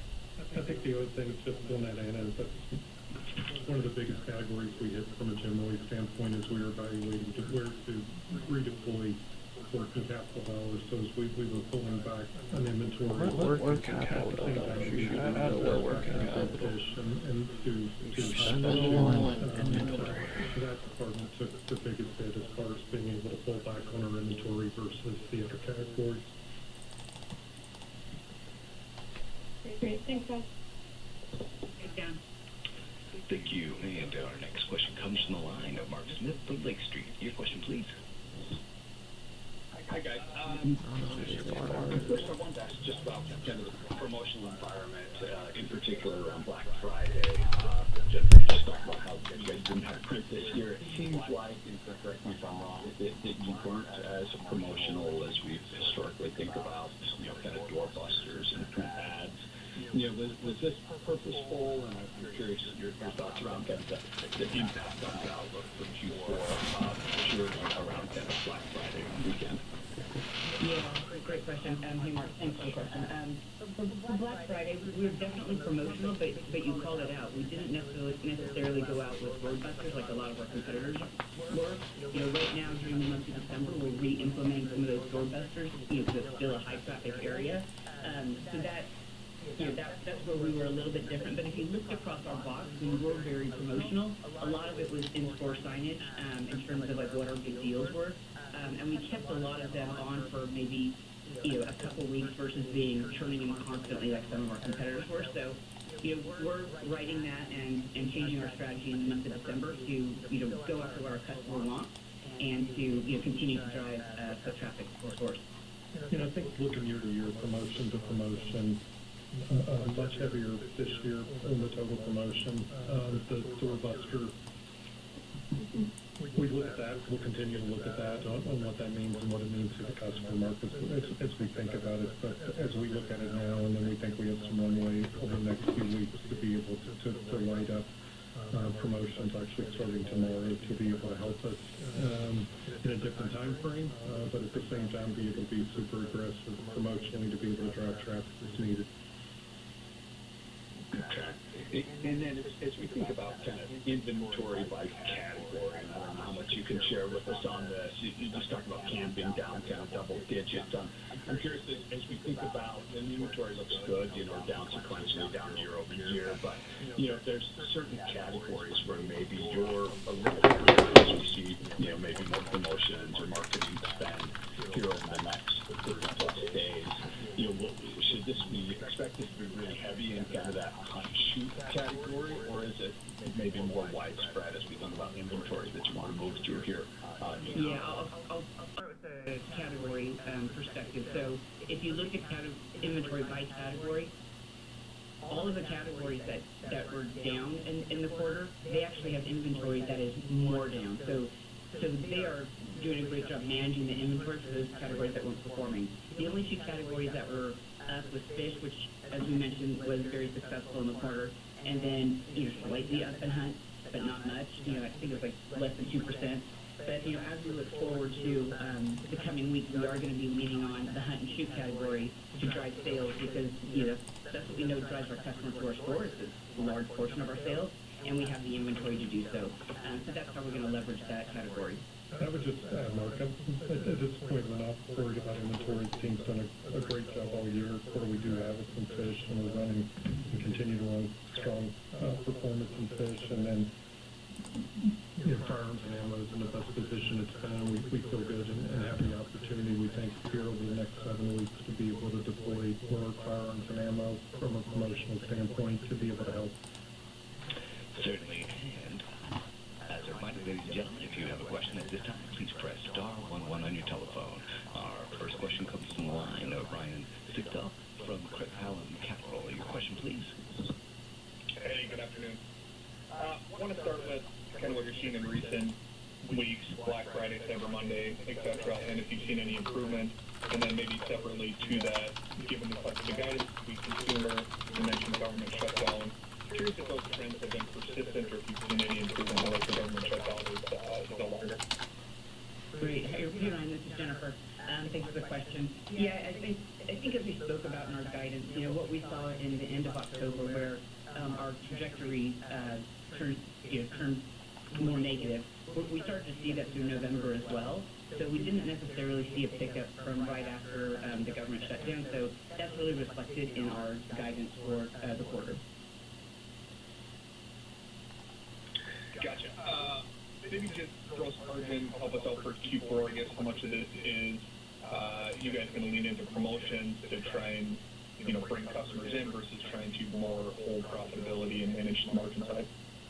Yeah, it's a little bit of using the inventory we have to drive sales and to drive foot traffic into the store, but it's also inventory management. There's a seasonal component to our business, and we know that we need to access this inventory when the customer is shopping for it. We don't want to carry aged inventory into 2026. So it's twofold. One, managing our inventory, managing our net working capital, and two, using it to help stimulate our sales. Last one for me is just, we have Florida Second Amendment sales tax holiday. Curious if you guys saw any benefit to the business, and how you think that trends into the new year as that goes away. Yeah, not necessarily. That's not one of our larger markets, but no huge impact to us. Thanks, Jennifer. Good luck, guys. Thank you. Thank you. And our next question comes from the line of Anna Gleason from B. Riley Securities. Your question, please. Hey, good afternoon, guys. I'd like to touch on the marketing spend commentary in Q4, understanding the headwinds that you're seeing from the consumer and the government shutdown impacting sentiment. I guess, what are your thoughts on elevating marketing when the consumer seems to be responding to more external, headwinds, and, what are you expecting in terms of that marketing efficiency in the quarter? Thanks. Hey, Anna, this is Jennifer. Thanks for the question. So the way we're really thinking about it is twofold. First off, as we look across the competitive landscape, it is highly promotional and highly marketed out there. So it's really, for us to be competitive in the marketplace, we feel we need to spend. We did go up against print last year in the month of November, which we did not have this year. We've turned more to a digital marketing and email, but that's really kind of what's been working for us. And so we have a lot of great deals out there right now, and we're just going to start leaning in heavier into firearms and ammo. And so we need to tell our customers that's what they come to us for, so we need to communicate that to it. Got it. And then turning to camp, could you give us what the comp was in the quarter, and then bigger picture, I guess, what do you think needs to happen for that department to perform more consistently? Thanks. Thanks. Yeah, for camp, as you know, Q2 was tough on camp. Q3 has been tough on camp. So we've been expecting that. That being said, their inventory trend is below their sales trend. On the quarter, they were down, high single digits from a same-store sales perspective. But yeah, their inventory is down double digits. So we're managing it. We know we have an area of opportunity there, and from an assortment standpoint. And so that's definitely something we'll be focused on right now in 2026. I think the other thing. I like it for the earnings calendar. One of the biggest categories we hit from a general standpoint is we were evaluating where to redeploy working capital dollars. So as we were pulling back on inventory, at the same time to be able to reinvest back into fish and to hunt and shoot, that department took the biggest hit as far as being able to pull back on our inventory versus the other categories. Great. Thanks, guys. Yeah. Thank you. And our next question comes from the line of Mark Smith from Lake Street. Your question, please. Hi, guys. First, I wanted to ask just about kind of the promotional environment, in particular around Black Friday. Jennifer, you just talked about how you guys didn't have print this year. It seems like, and correct me if I'm wrong, that you weren't as promotional as we historically think about, kind of doorbusters and print ads. Was this purposeful? And I'm curious your thoughts around kind of the impact on your outlook for Q4 purely around kind of Black Friday weekend. Yeah, great question. Hey, Mark, thanks for the question. For Black Friday, we were definitely promotional, but you called it out. We didn't necessarily go out with doorbusters like a lot of our competitors were. Right now, during the month of December, we're re-implementing some of those doorbusters, because it's still a high-traffic area. So that's where we were a little bit different. But if you looked across our box, we were very promotional. A lot of it was in-store signage in terms of like what our big deals were. And we kept a lot of them on for maybe, a couple weeks versus turning in constantly like some of our competitors were. So, we're writing that and changing our strategy in the month of December to, go after what our customer wants. and to, you know, continue to drive foot traffic to the stores. And I think looking year to year, promotion to promotion, much heavier this year on the total promotion. The doorbuster,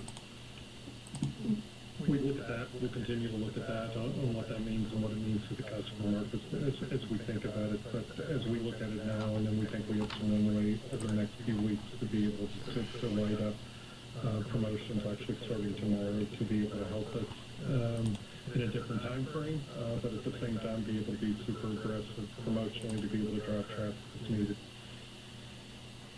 Okay. And then as we think about kind of inventory by category, I don't know how much you can share with us on this. You just talked about camping down kind of double digits. I'm curious as we think about, and inventory looks good, you know, down sequentially, down year over year, but, you know, if there's certain categories where maybe you're a little heavier as we see, you know, maybe more promotions or marketing spend here over the next 30 plus days, you know, should this be, expect this to be really heavy in kind of that hunt shoot category, or is it maybe more widespread as we think about inventory that you want to move through here?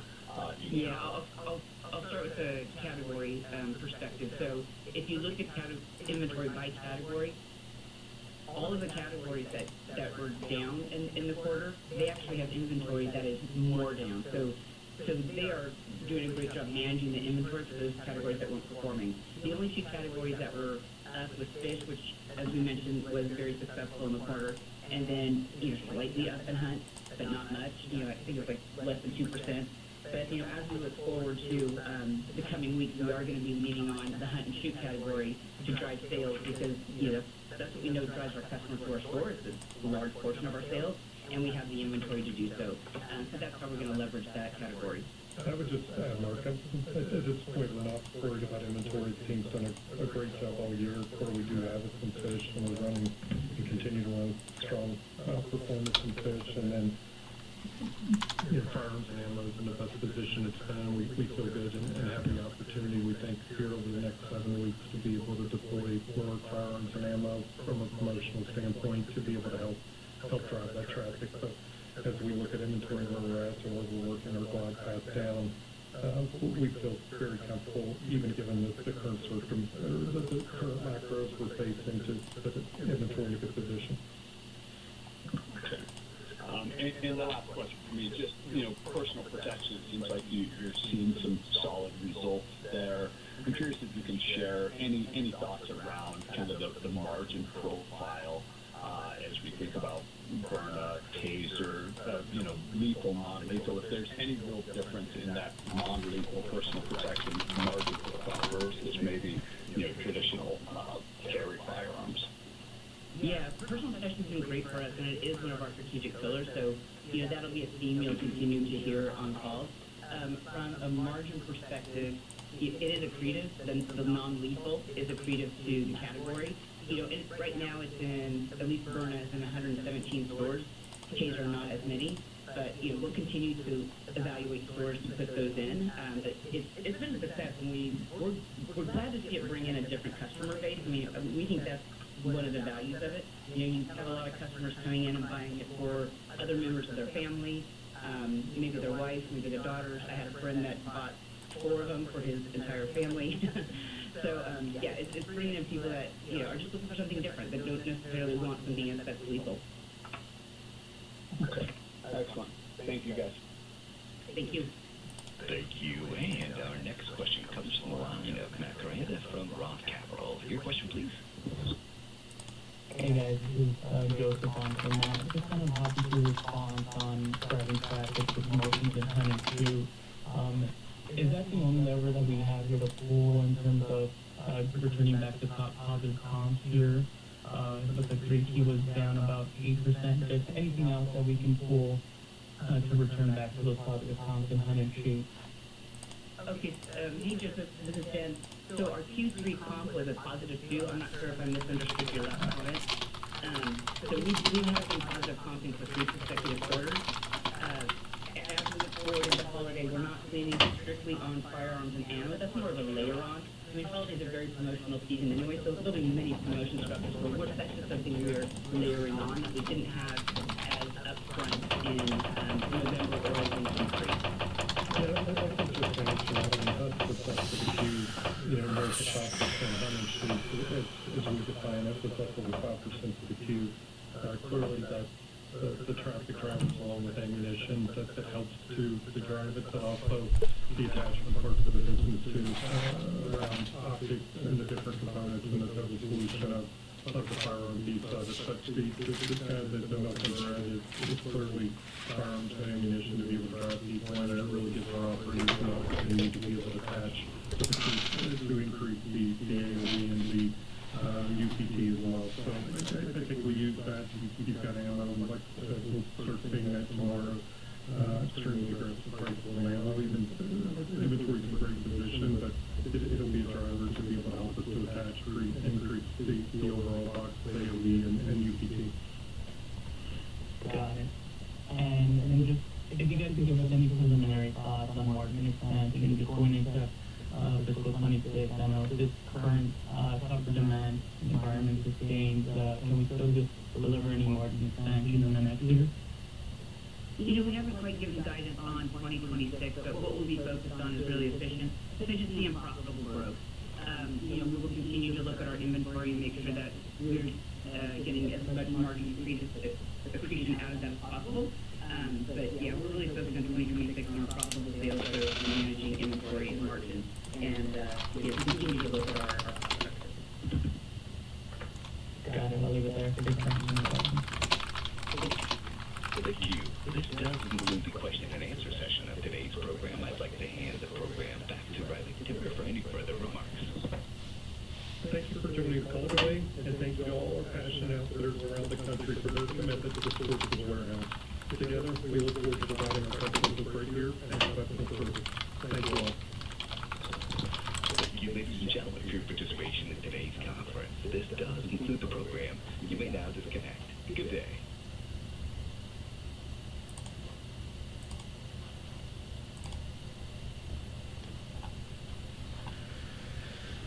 Nothing incredibly stand out with it or about it. Yeah, it's kind of standard. Just see what they report next and how it's gonna go.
Just 32 people.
No, I mean, we all do it. You see a line, have no idea what it's for, but your brain is like, should I join it?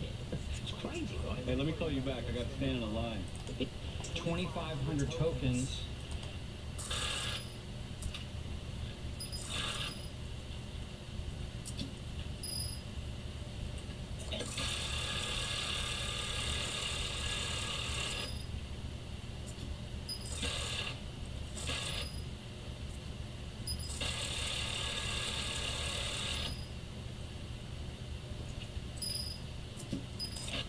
$19,200, and it's WorldPay, which is a separate credit card company for the automatic. For the bays, last month's total was $5,696, $400, and the gas bill is about $200. That includes my chemical, that includes my repairs, that includes paying someone to come clean every single day, which brings my grand total for my cash flow for the month to $11,342.19 after my mortgage. Not too bad. But if you stayed this long and you've watched this video, I do appreciate it. Remember, if you could, please click that like button.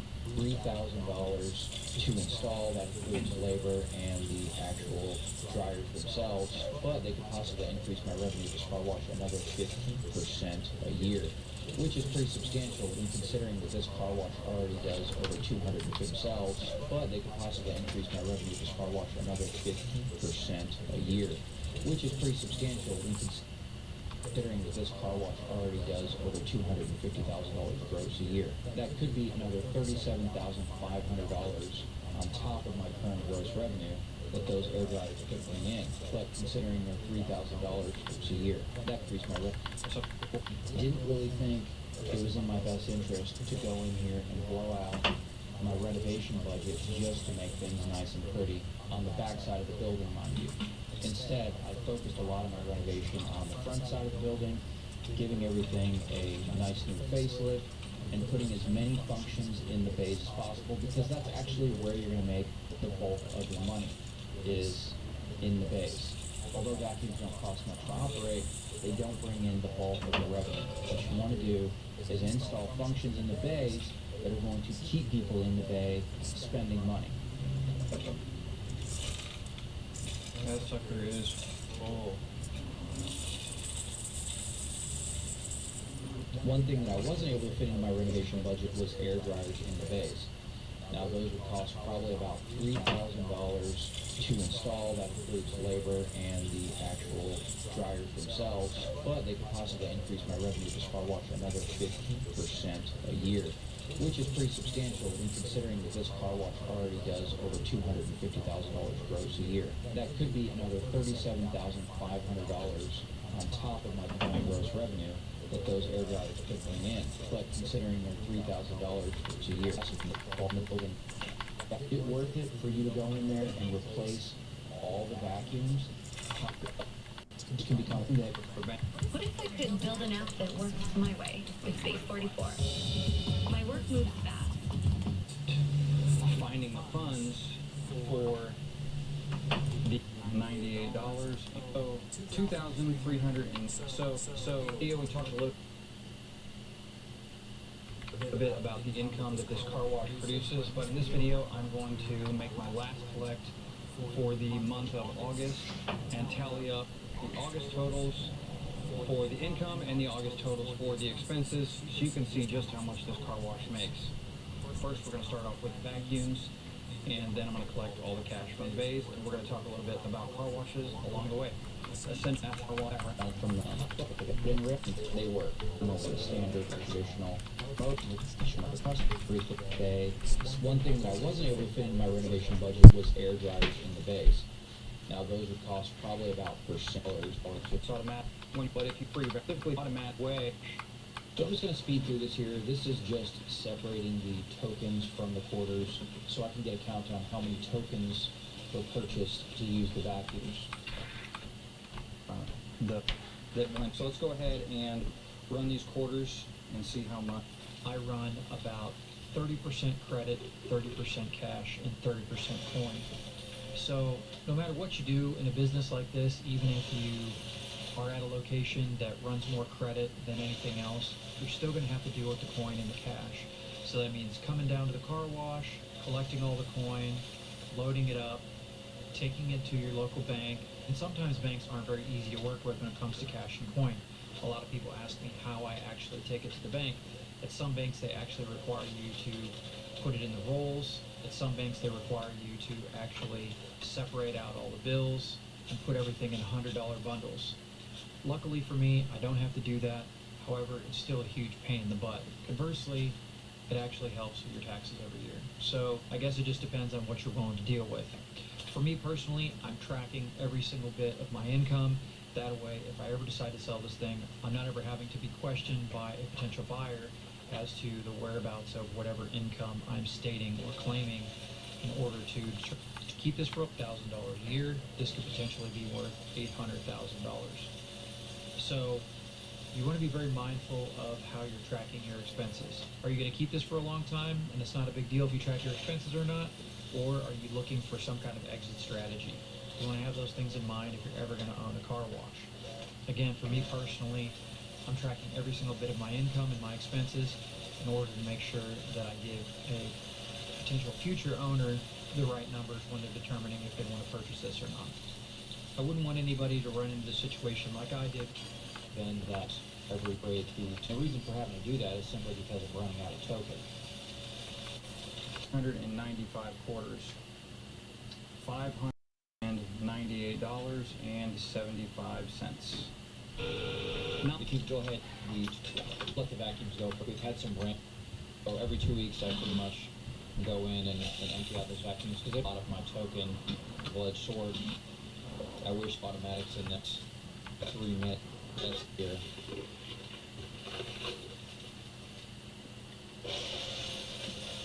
So we're finally at the quarter counting for the money that came out of the bays.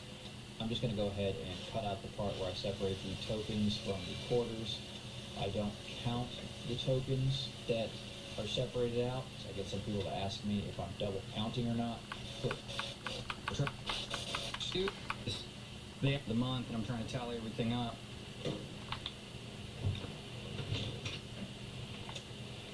See that first events, that you know about wash up.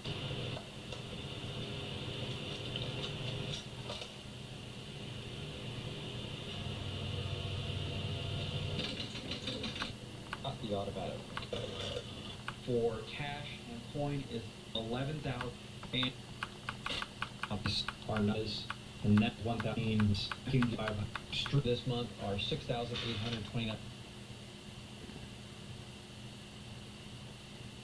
$9.32.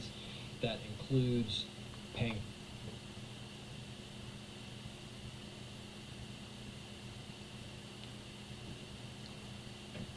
for the utilities. Water bill was about $1,000. The electric bill is about $400, and the gas bill is about $200. That includes my chemical. That includes my repair.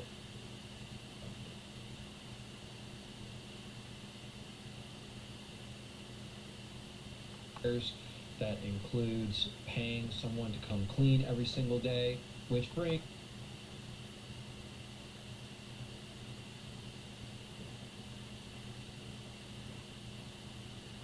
my grand total for my cash flow for the month to $11,342. This guy makes money on this thing. Have you ever considered investing in a car wash or a laundromat? Then maybe this video is for you. This is a 8-bay self-serve car wash with 1 automatic that I purchased last year and renovated. I paid $425,000 for this property and put another $140,000 into the renovation, and it's actually doing quite well.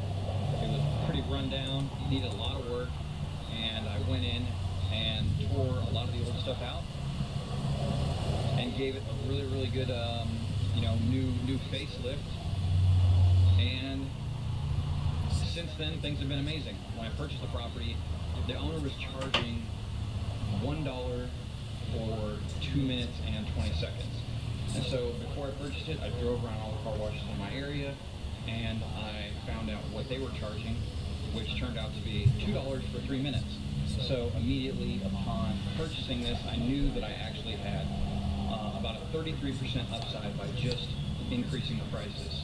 So if you're looking at businesses to purchase, like laundromats and car washes, you want to find properties that have a value-add component to them. So not only would I be able to increase the price for the customers, or increase the price that the customers would pay, I'd also be able to renovate this property and gain some of the customers back that had been lost due to just the previous owner not taking care of it, looking dilapidated, run down. I mean, the previous owner didn't even keep the lights on at night under the vacuum bays in the back, which nobody wants to come to a car wash if there's no lighting. You know, there are people that wash their car at night, and so you're losing some customers by doing that, which was, you know, part of my calculation determining if I wanted to purchase this place or not. When it comes to car washes, one of the things that you could look at is also your average daily traffic on the road that car wash is situated on. So that's another thing that I researched. That's another thing that you want to look into. How many cars are traveling in front of this property every single day? And there's kind of a loose calculation that you can do to determine if you think that this is going to make money. So whenever I did my calculations, I think the average traffic was like 16,000 people a day.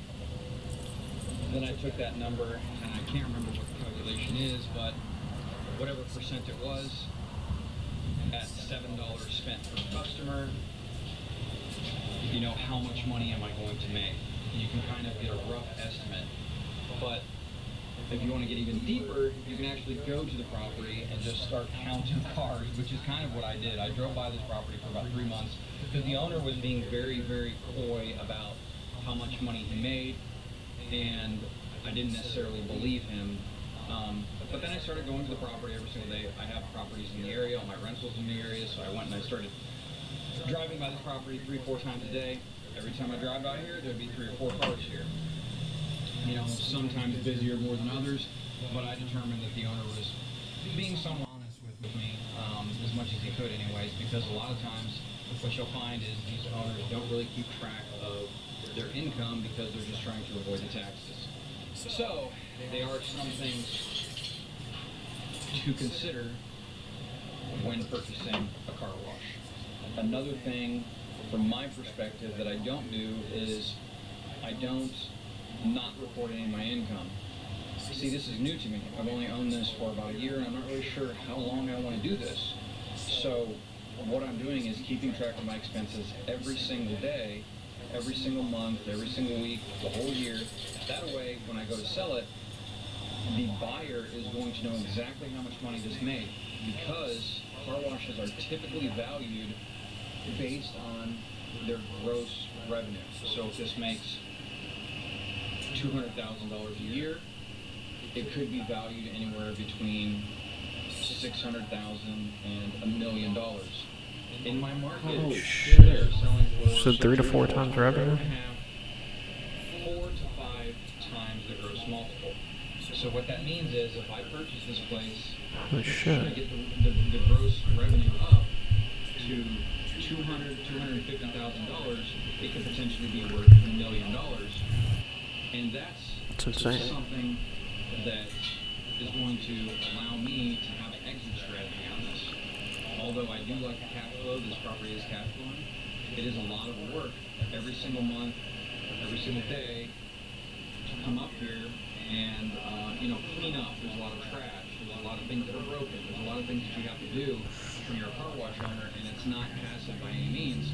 So if I ever want to exit this, I want to be able to present my income to the next That's potential crazy. customer and say, hey, this is what it made.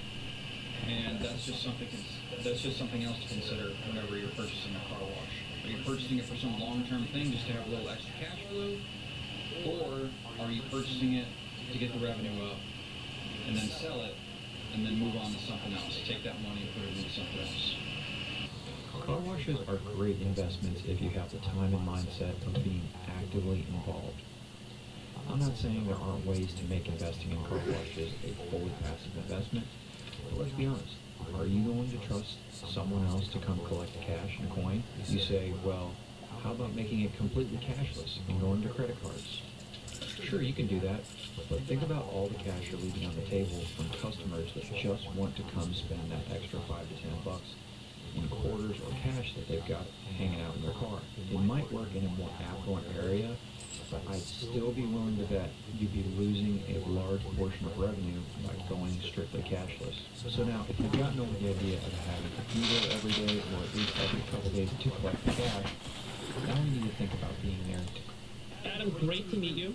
Thanks for being here on the All In podcast. Yeah, this is awesome for me. I'm a big fan. I grew up in LA.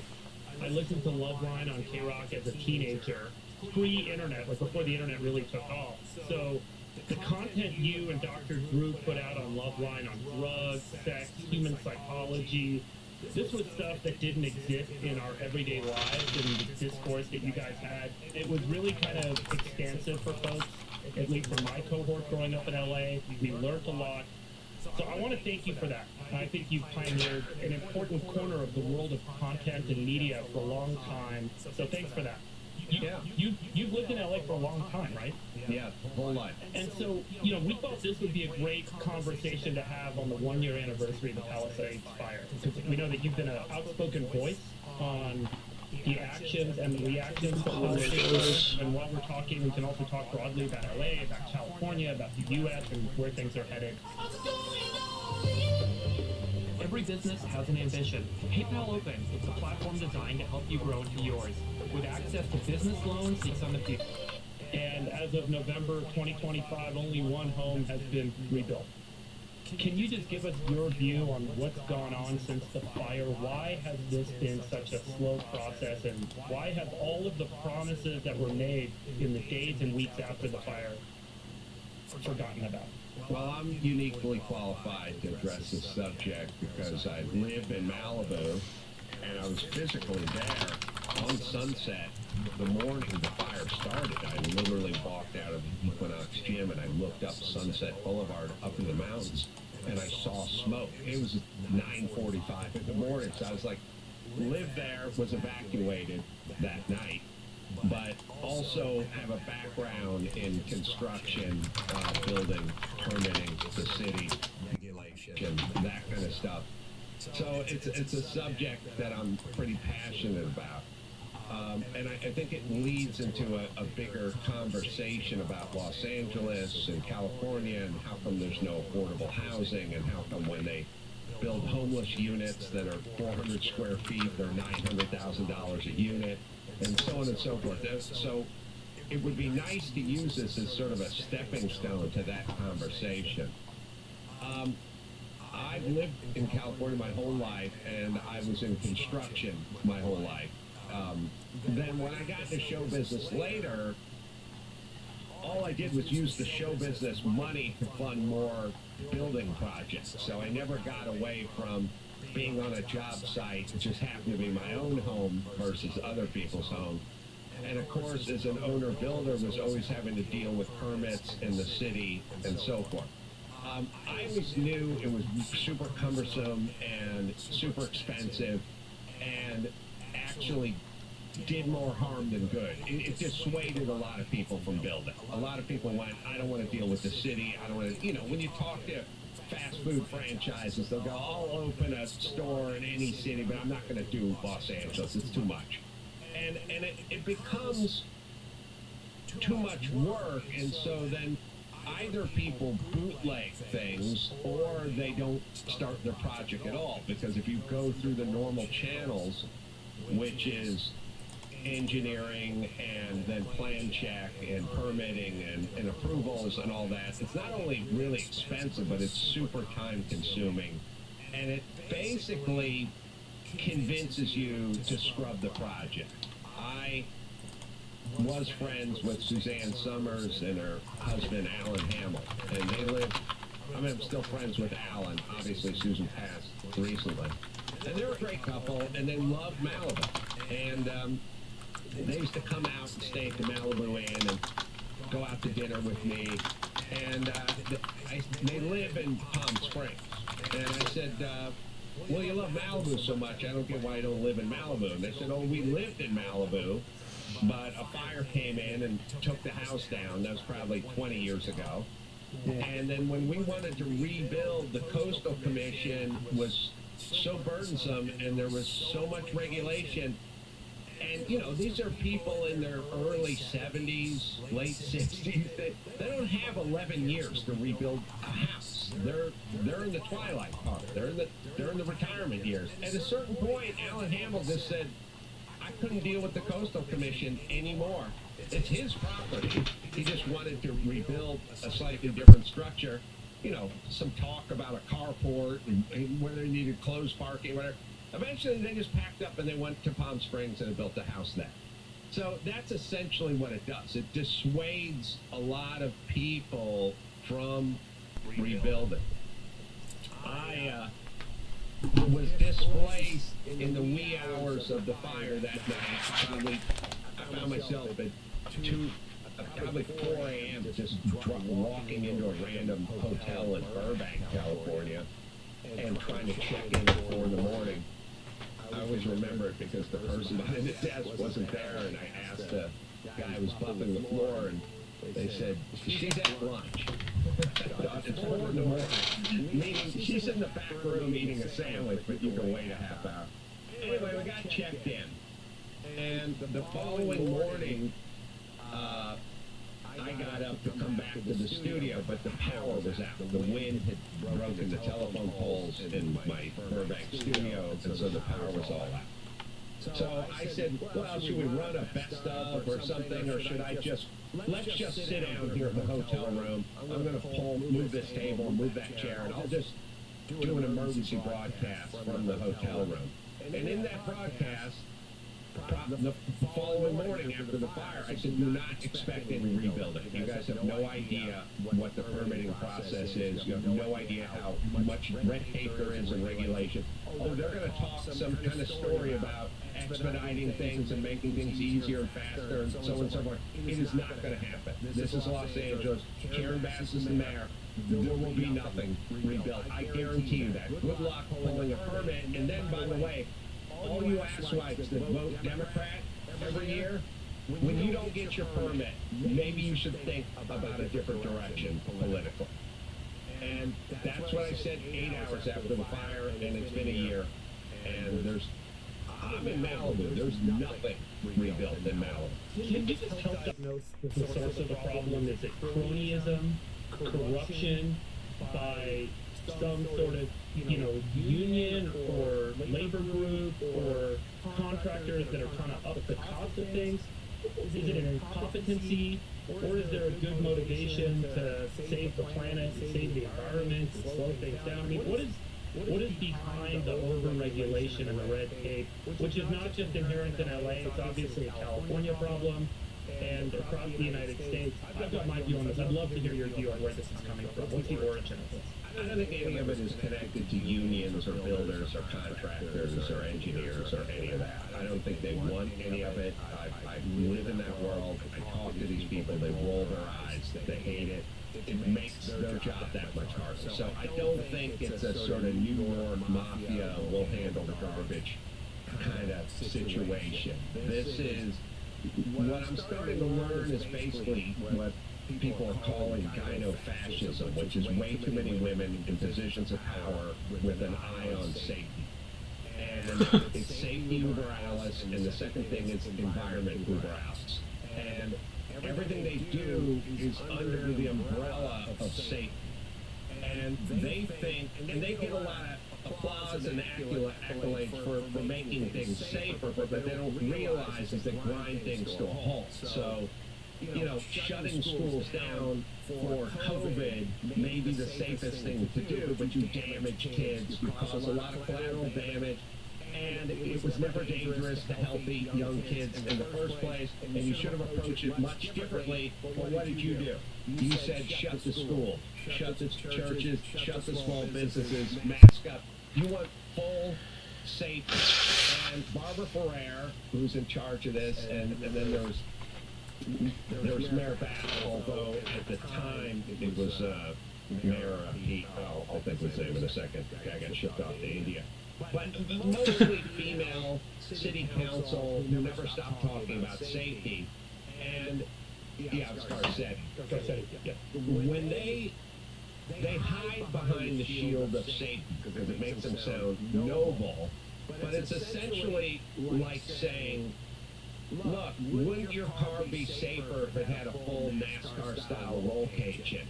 And you go, I guess. And what about a fire suppression system? Okay. And then how about a fuel cell with a bladder in it, then a ballistic material in it versus a gas tank? Don't you think that'd be safe? And yeah, but the Prius is going to be $150,000 and no one can afford one now. Yeah, but it'd be safe. So they hide behind this safety BS. It's mostly women who buy into it, just like we scared the moms during COVID, and then they make all the rules.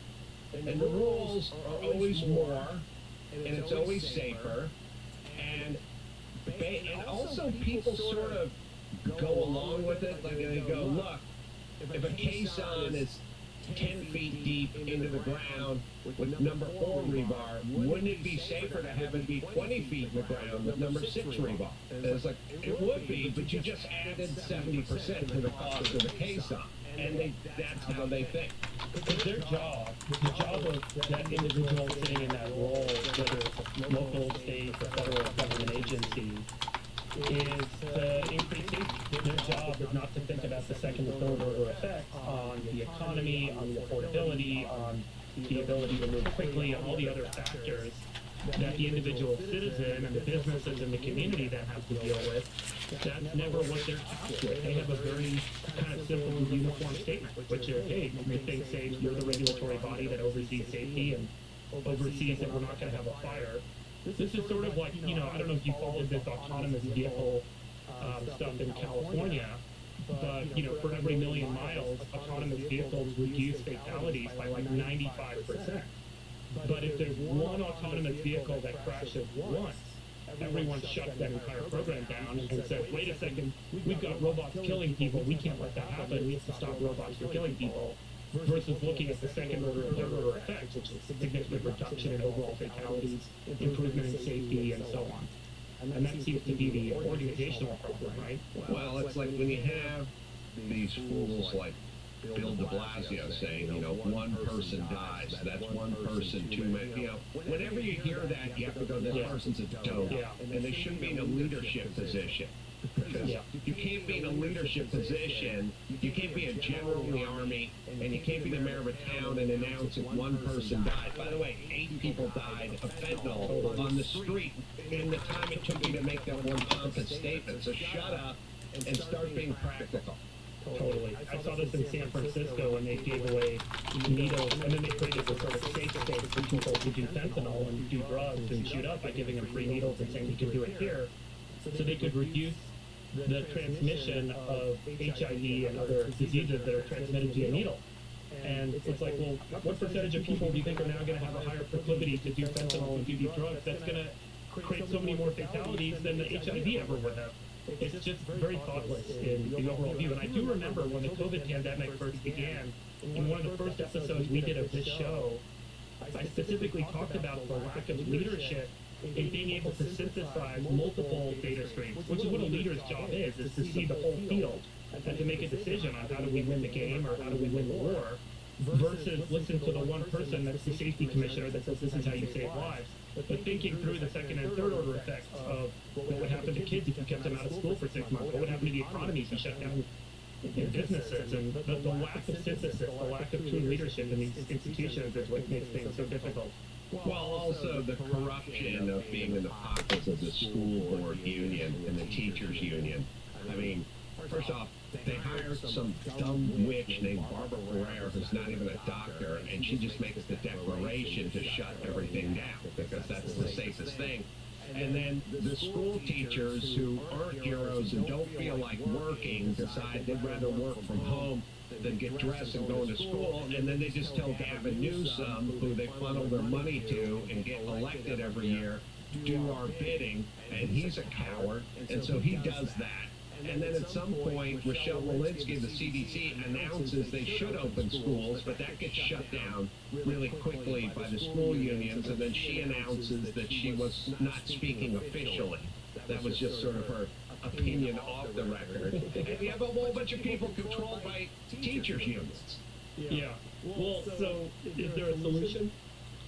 Well, first off, teachers' unions and any unions shouldn't be in charge of electing people. They should be out of it completely. They shouldn't be able to give money to candidates, is what you're saying. No. But by the way, the LA Times shouldn't announce an endorsement every year, because now I don't believe you when you write the crappy article about the guy you didn't endorse, and you write the glowing article about Kamala Harris.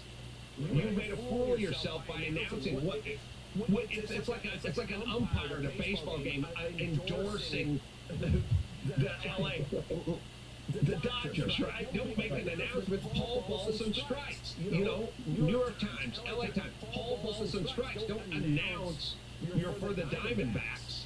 Right. Before we get back to the unions, I just want to hit on this point on media. Why has media gone this way? Because has this become this bias of a reaction to technology? You know, I've got this view that it used to be that the media, the newspapers, the radio, the television stations and networks controlled access to information because they were the aggregators of information and then disseminators of that information to the population. When the internet came along, suddenly all of the information, pure data, just reporting, became ubiquitous. You know, we see this all over the place. The weather, you can just look it up. You don't need to go to a news station to get the weather. You don't need to go to the news station to get the sports scores. You don't need to go to the news station to get all the events and happenings in the world. So newspapers, magazines, television stations, networks had to become something else. Is that what happened? Did they evolve, do you think, in reaction to the internet? I think there's some of that. I think there's here is the way I've sussed it out, and it'll be the next sort of subject that I think people will be talking about coming up. I brought up gyno-fascism earlier.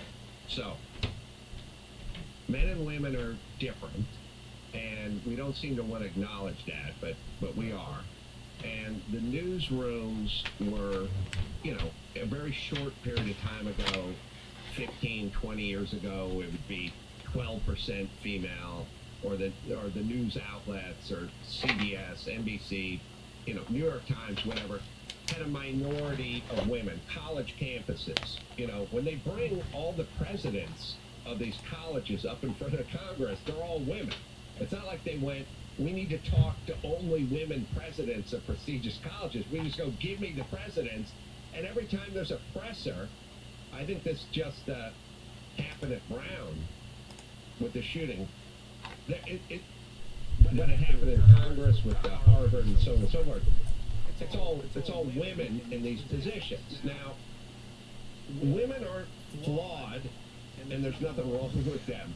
But if you said this, if you said, my son is going to play a Little League game, and we need an umpire, and my son's going to be pitching, who do you think could call balls and strikes with less emotion? The father or the mother? And I think it's kind of understood that the mother would be protecting her son and might call a couple of balls that went to the dirt a strike. So they're just more likely to pick a side, team up, and then root for. So if you have now 57% women running the colleges, or 57% of the women at the New York Times or the LA Times, well then they're going to sort of pick a side. And they're going to say, we like Joe Biden and we hate Donald Trump. And then what kind of articles are we going to print? Well, those are the articles we're going to get print. And when Senator Cotton wants to come up with an op-ed about bringing the National Guard in to stop Black Lives Matter rioters, or whatever it is, Antifa rioters, we'll just all get together and get the editor This guy's 20 minutes in, he's blasted. It's a bold strategy, Con.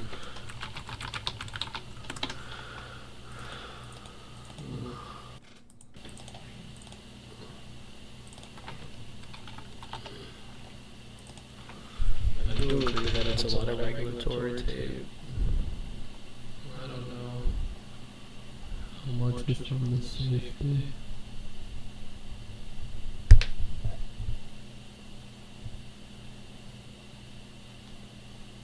Look at it fell. This was up here when it was at 30%. Yeah, I'm gonna have to see if it can stay there. Let me see what it opens up at tomorrow.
Here, can you see the options here?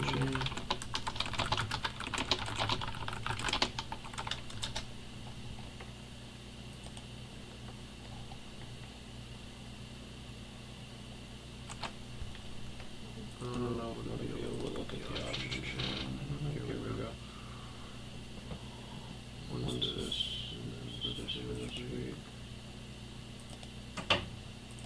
Yeah, see, this is what I think too. We could go all the way with the interest. So a lot on that too. But if they bought it at $5 or 5 cents, I feel like they bought it at around 5 cents. It should be even on it. It should be at least 50 cents. That's the quality. Yeah. There we go.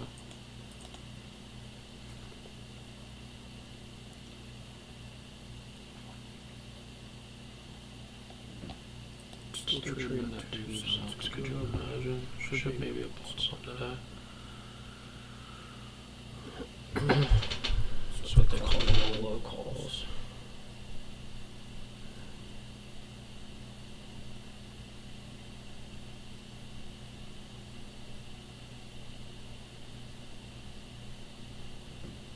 I'm not even seeing the dollar option on Webull.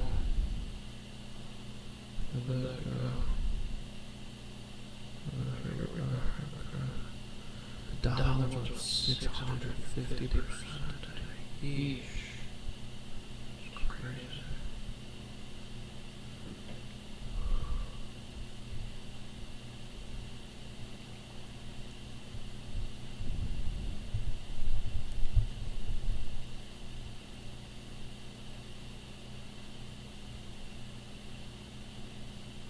Yeah, the dollar 50 options are probably. The next one's a roll. These puts are gonna get crushed. Barely any puts. People are buying calls in the next week. The next 39 days. With the $2 calls for February's Wednesday, up 900%. Could almost be 1,000% of the call options.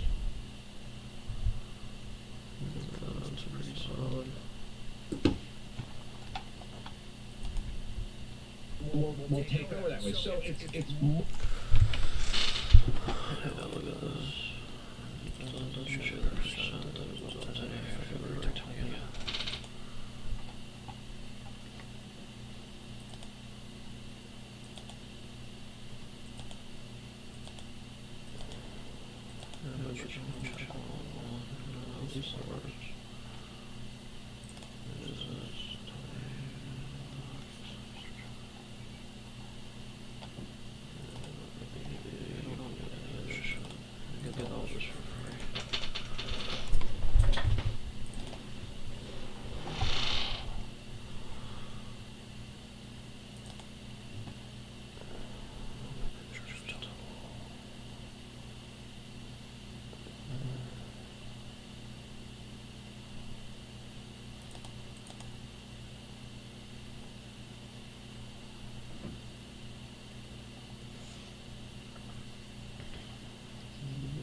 On Fidelity, they're trading at 30 cents. It's 16. Here we go. What was it? $1.50. They're trading at 5 cents.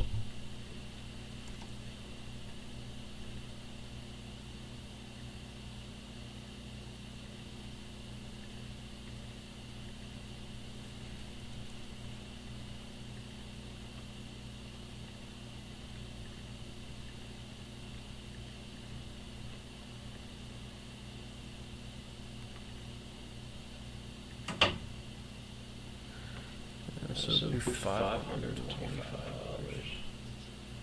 You can get 100.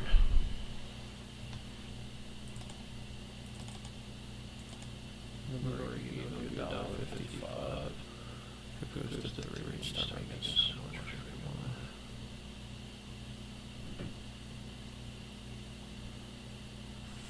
money. $4 cents.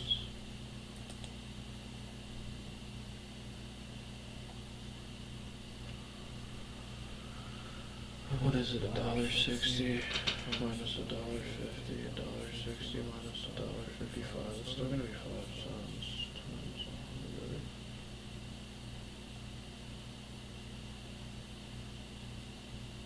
times 100. You'd have to say.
That's absolutely crazy.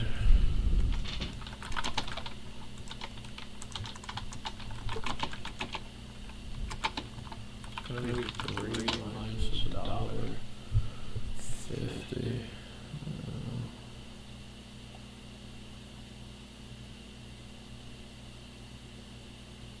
Minus the 500 buy-in price. We'll take it right here.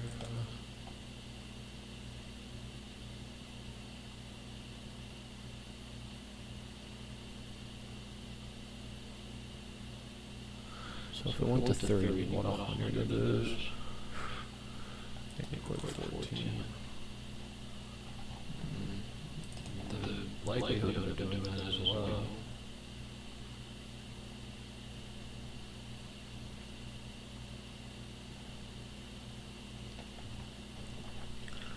$99,000. What was it? It's $80,000. I doubt that it goes to 30 this week, but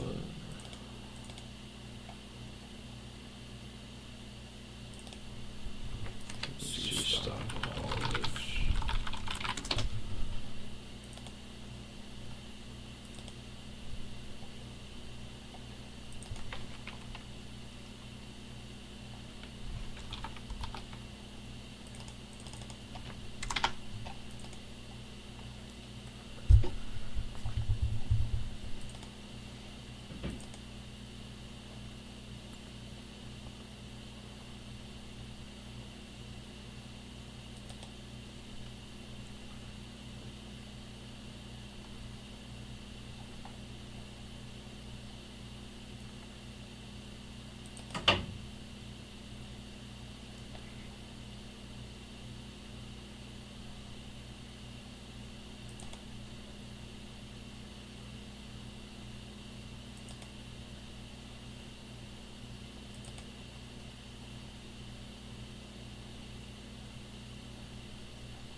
This is cool.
invest $1,000.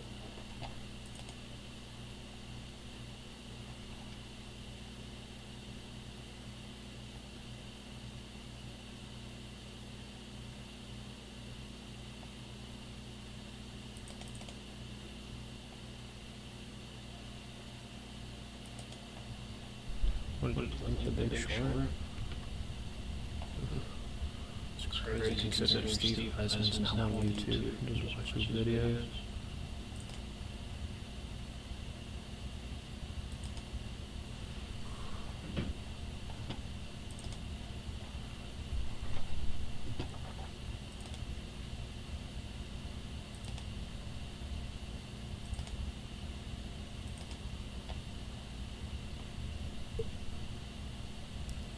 Shout out Robert.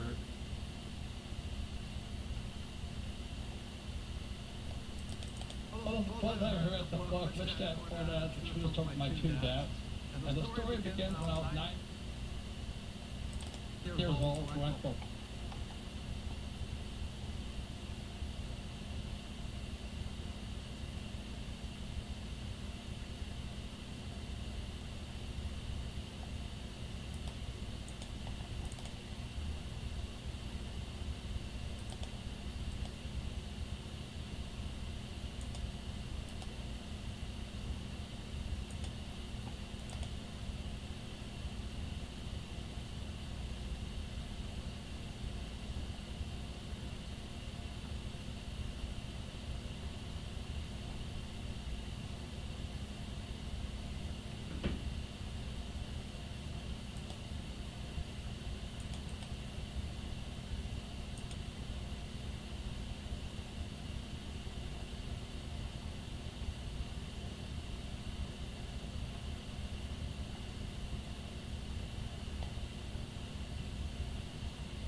I'm gonna go to a diner, get some food. It's midnight. We'll pass. I'm gonna go pick up some food. I'll be back and stream a little bit more on time. 2 hours and 37 minutes. I'm cooking. Looked at a few forums. So I kind of just looked at some shotguns.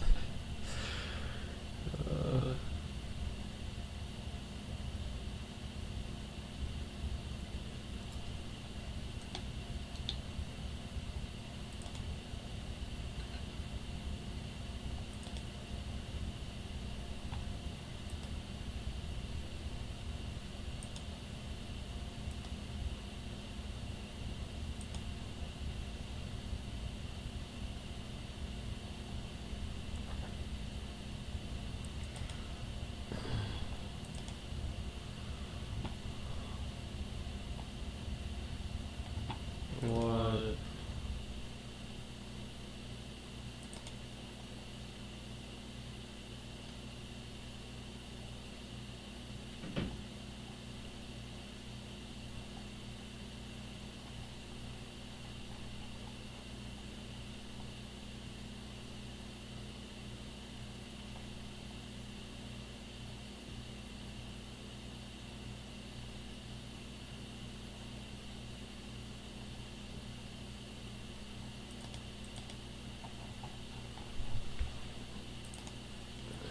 I kind of like this fight, you know, it needs more action.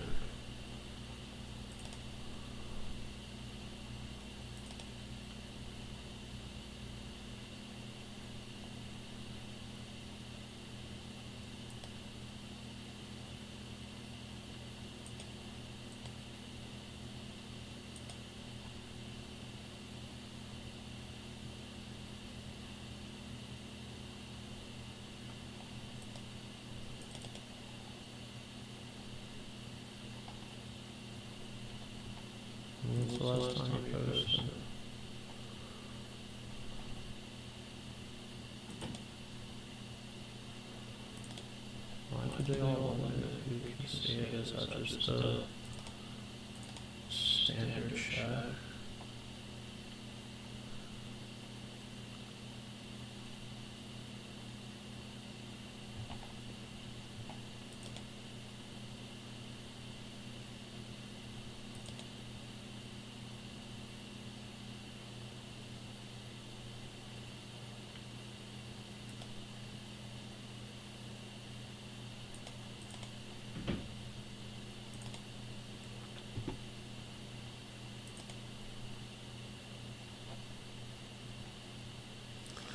I'm always looking for investment ideas on these.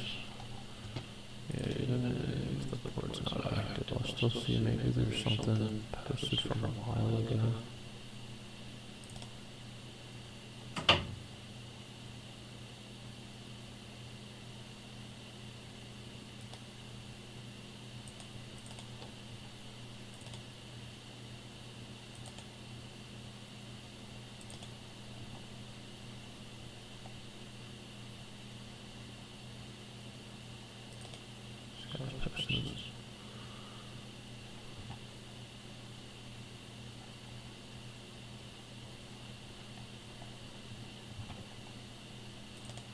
Money. 1, 2, 3.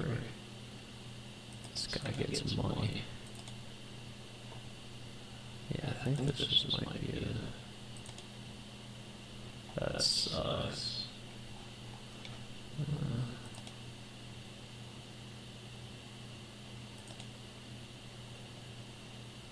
Oh, look, it's me.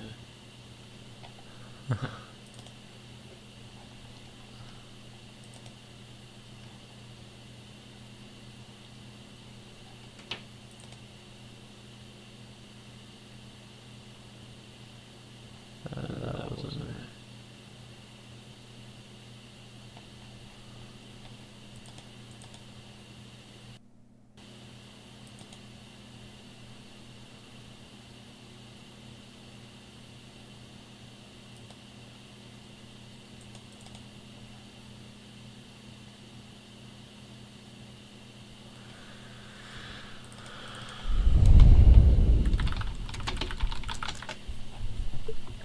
Shit.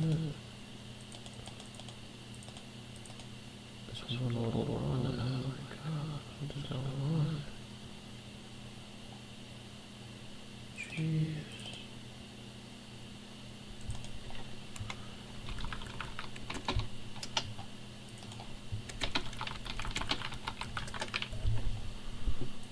So this company's continued to do nothing.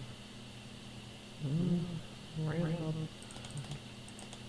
I need to watch this.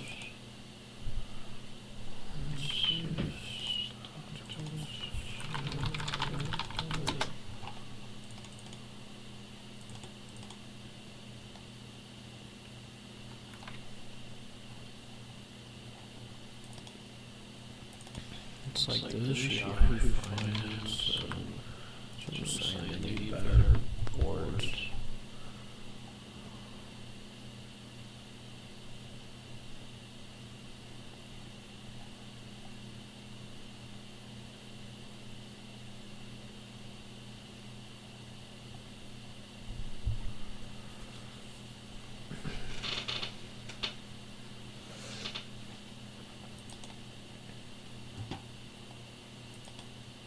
I've seen this guy all over. Where have I seen him? What else is this guy posting on?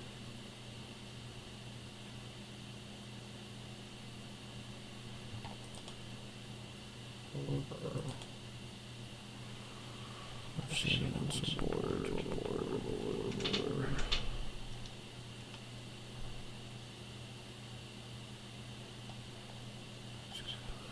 Crazy shit.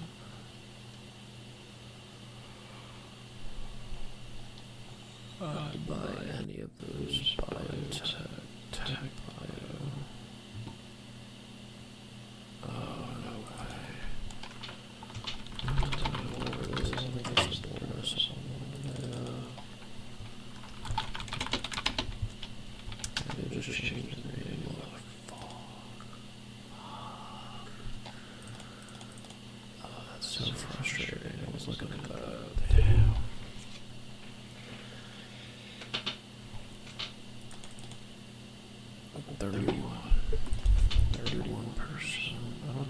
the board? That might have been the board I saw online. Yeah, I guess it was.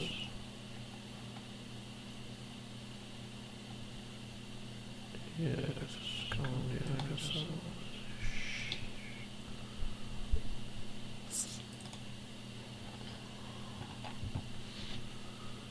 Alright, what's it get from this friggin' diner?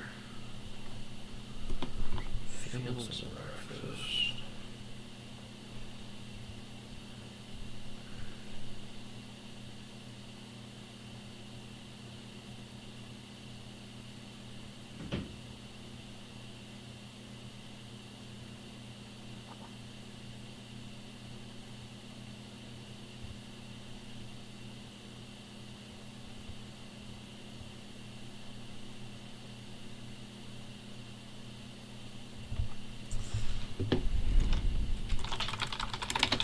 Yeah, keep wanting to go and then just keep wanting to look and shit and work a little bit. Yeah.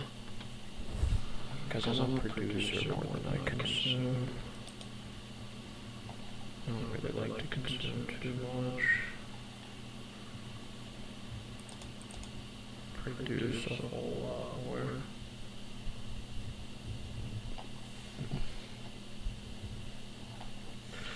Even if nothing's happening, like these YouTube streams.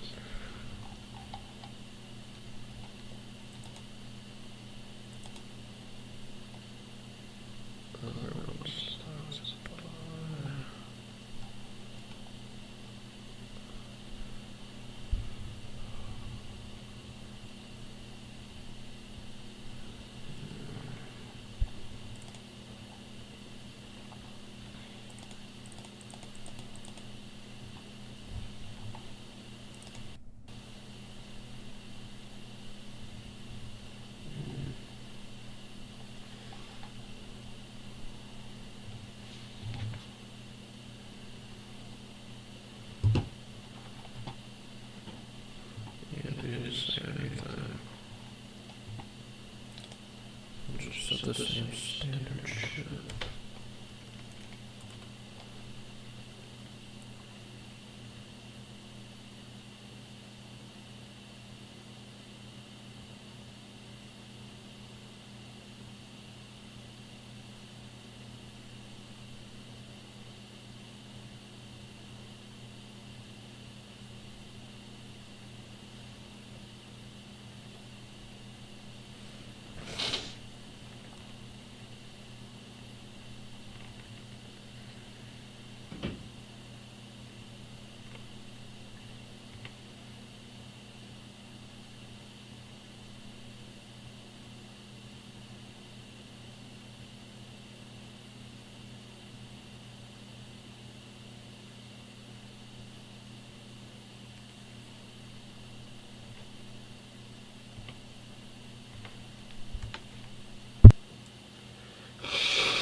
So what do we go for?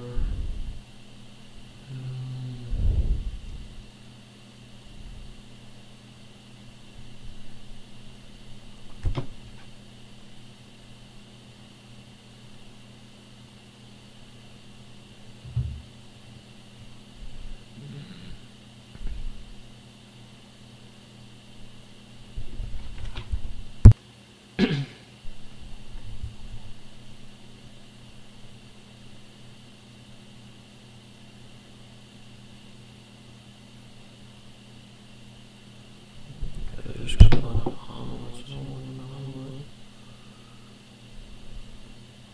Yeah, they got breakfast sandwiches. Kinda just want over easy eggs.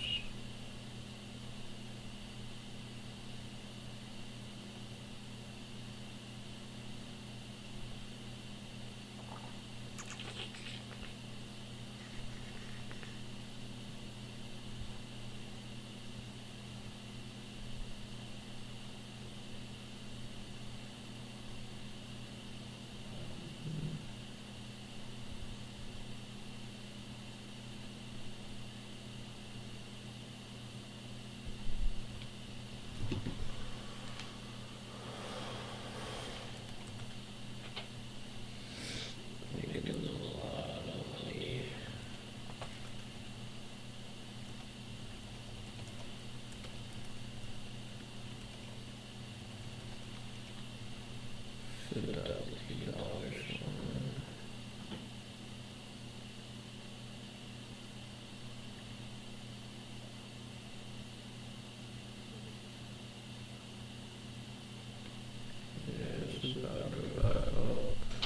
Then I'm gonna have to liquidate everything, put it all on the toes. And then on toes jumps to 7.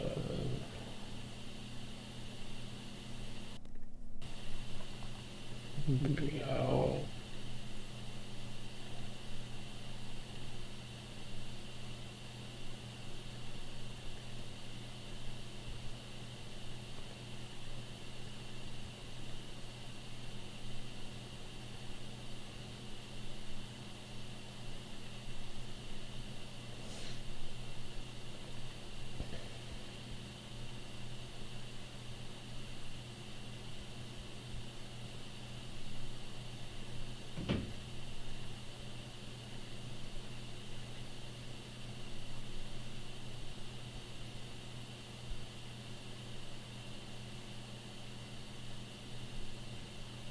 What's jumped again?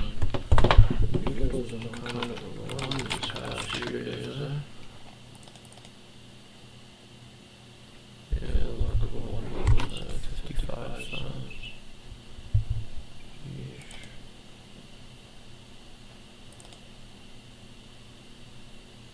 Put it done 2 times over. 30, here we go.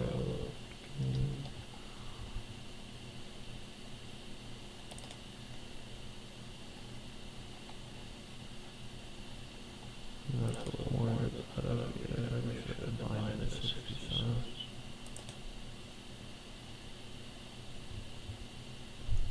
What do I invest?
As this dude goes into this portfolio, he buys these IPO stocks, they go down tremendously.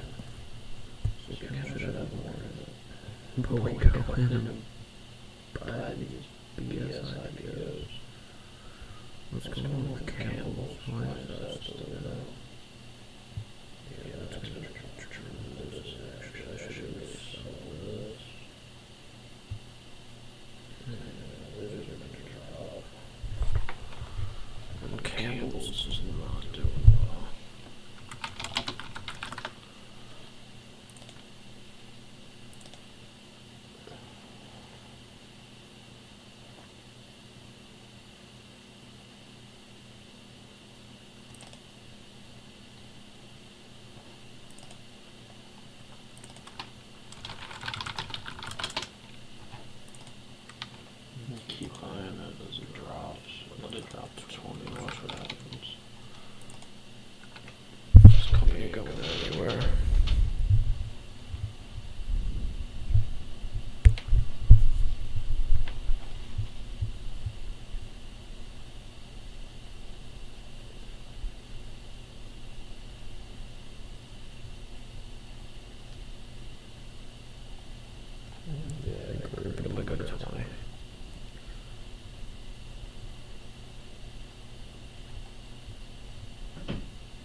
50 cents at the Campbell Center.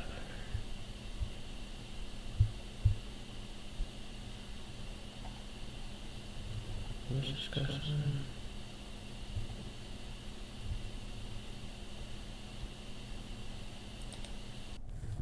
Yeah, but it's also the total for the not likely to cover.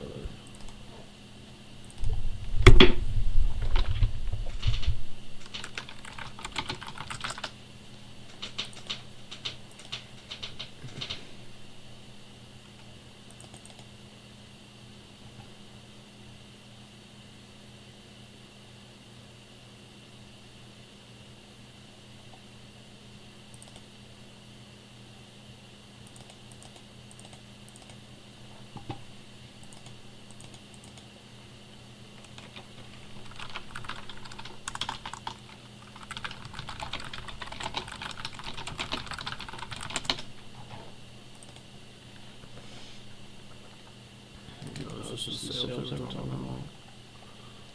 Yeah, we're about 2,700. Code S. I think that's a tax code. Or it's just actually sold. Yeah, okay. This is code S. Whatever. Maybe so.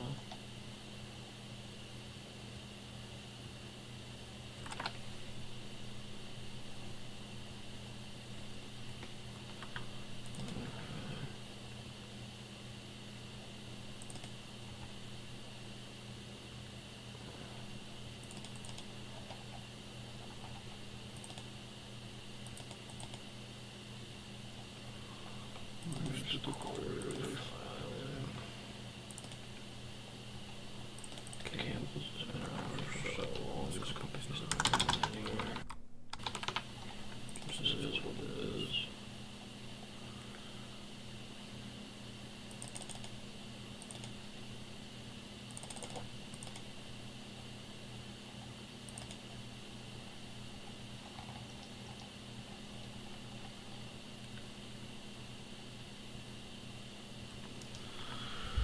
That's why the working capital was negative. So they actually might have to raise more shares. This is why it dropped. And this, I'm telling you, this could go to 20 very easily. Luckily, they are cash flow like crazy. So they paid their accounts receivable down. They did not collapse. Their accounts payable went up. Jeez.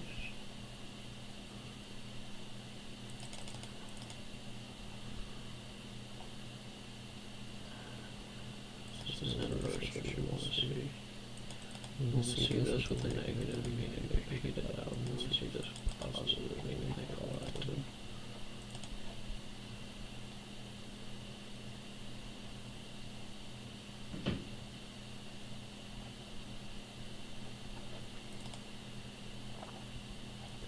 I'm beginning to worry about their working capital. In fact, I am worried about their working capital. It's negative.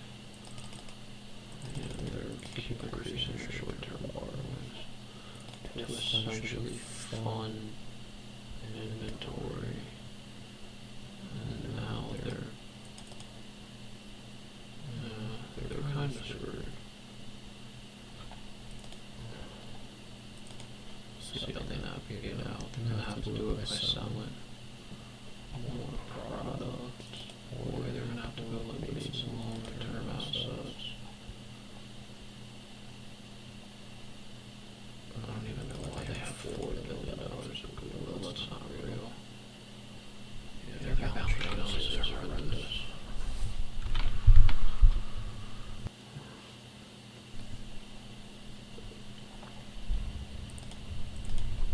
Nobody's talking about that.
just think the numbers aren't the best.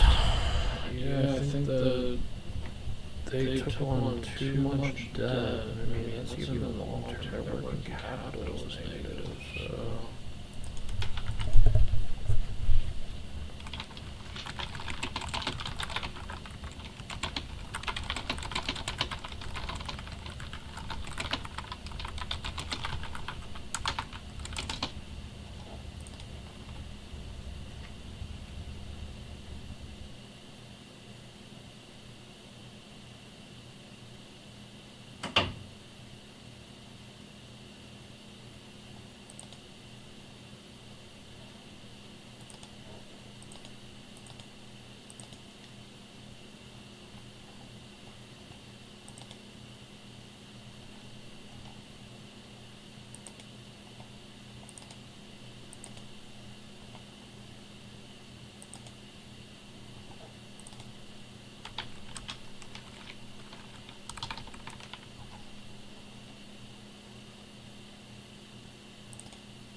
They really feel like they can just earn out on anything.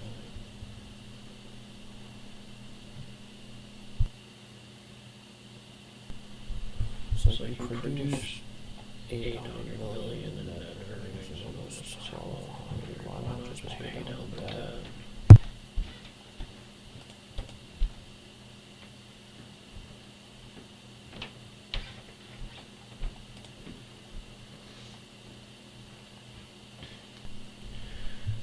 I think because of their earnings and cash flow, that their balance sheet doesn't matter, clearly.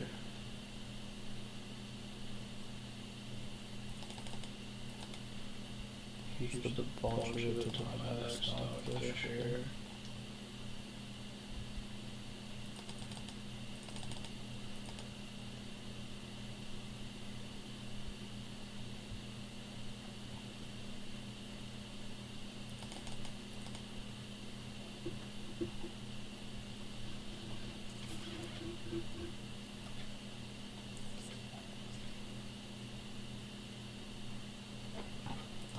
I think they should be paying down their debt.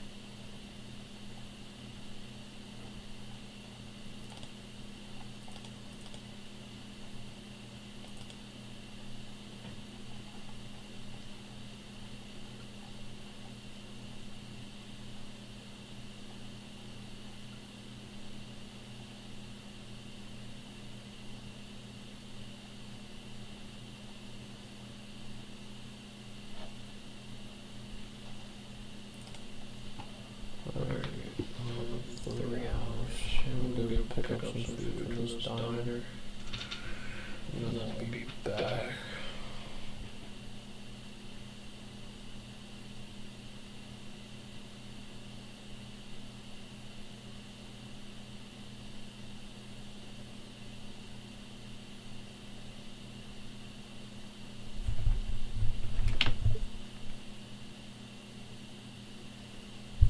What have I done if I could just pick what would be good? Nothing seems or sounds like good. But I'm hungry, so...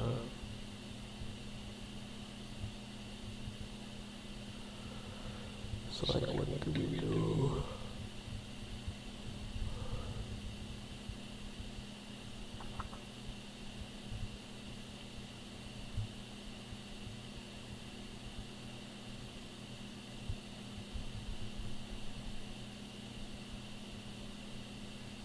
Man, I gotta get back and brush my teeth.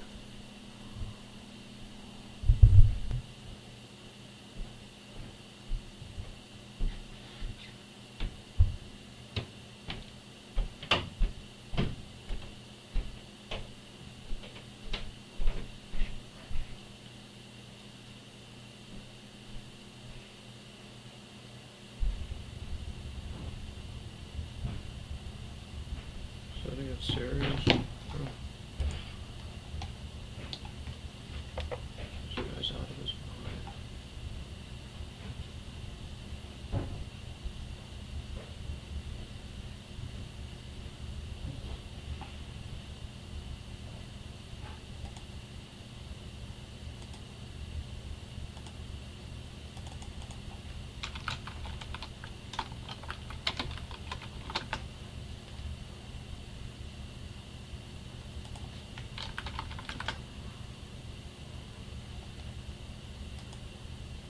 This is the quickest way to go from AI beginner to AI fluent in 2026.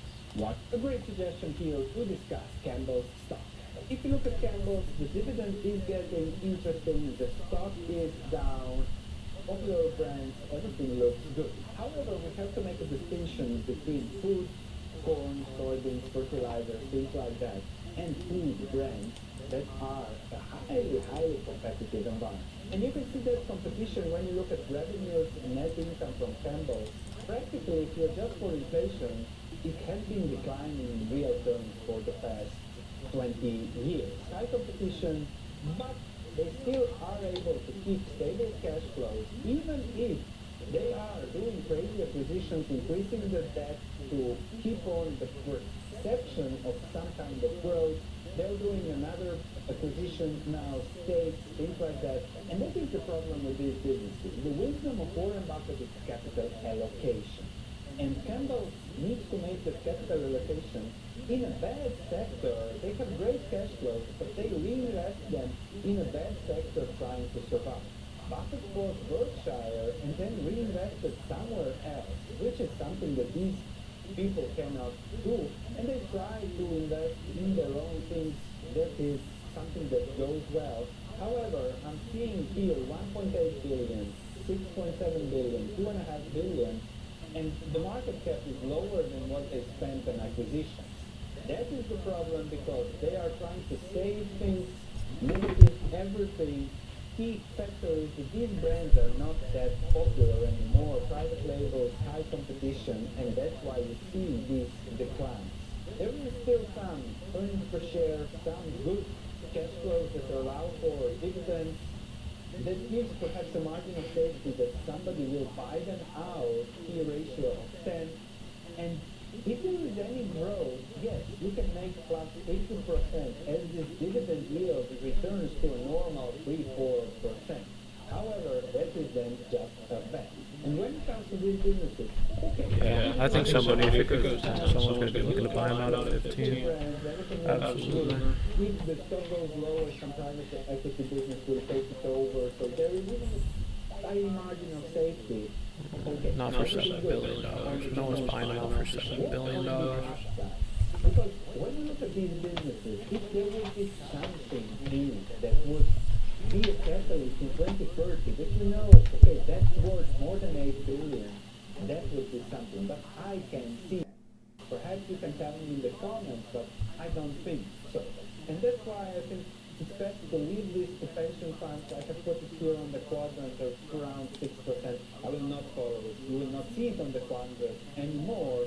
That's the situation. Bad environment, good, relatively good numbers now, but nothing special. It will likely do good, 5, 6, 7%, but the question is, can you find better? Thanks for watching. I'll see you in the next video.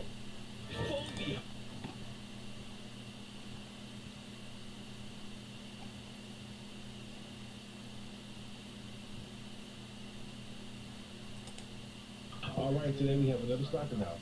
Today we're going to look at the Campbell's Company.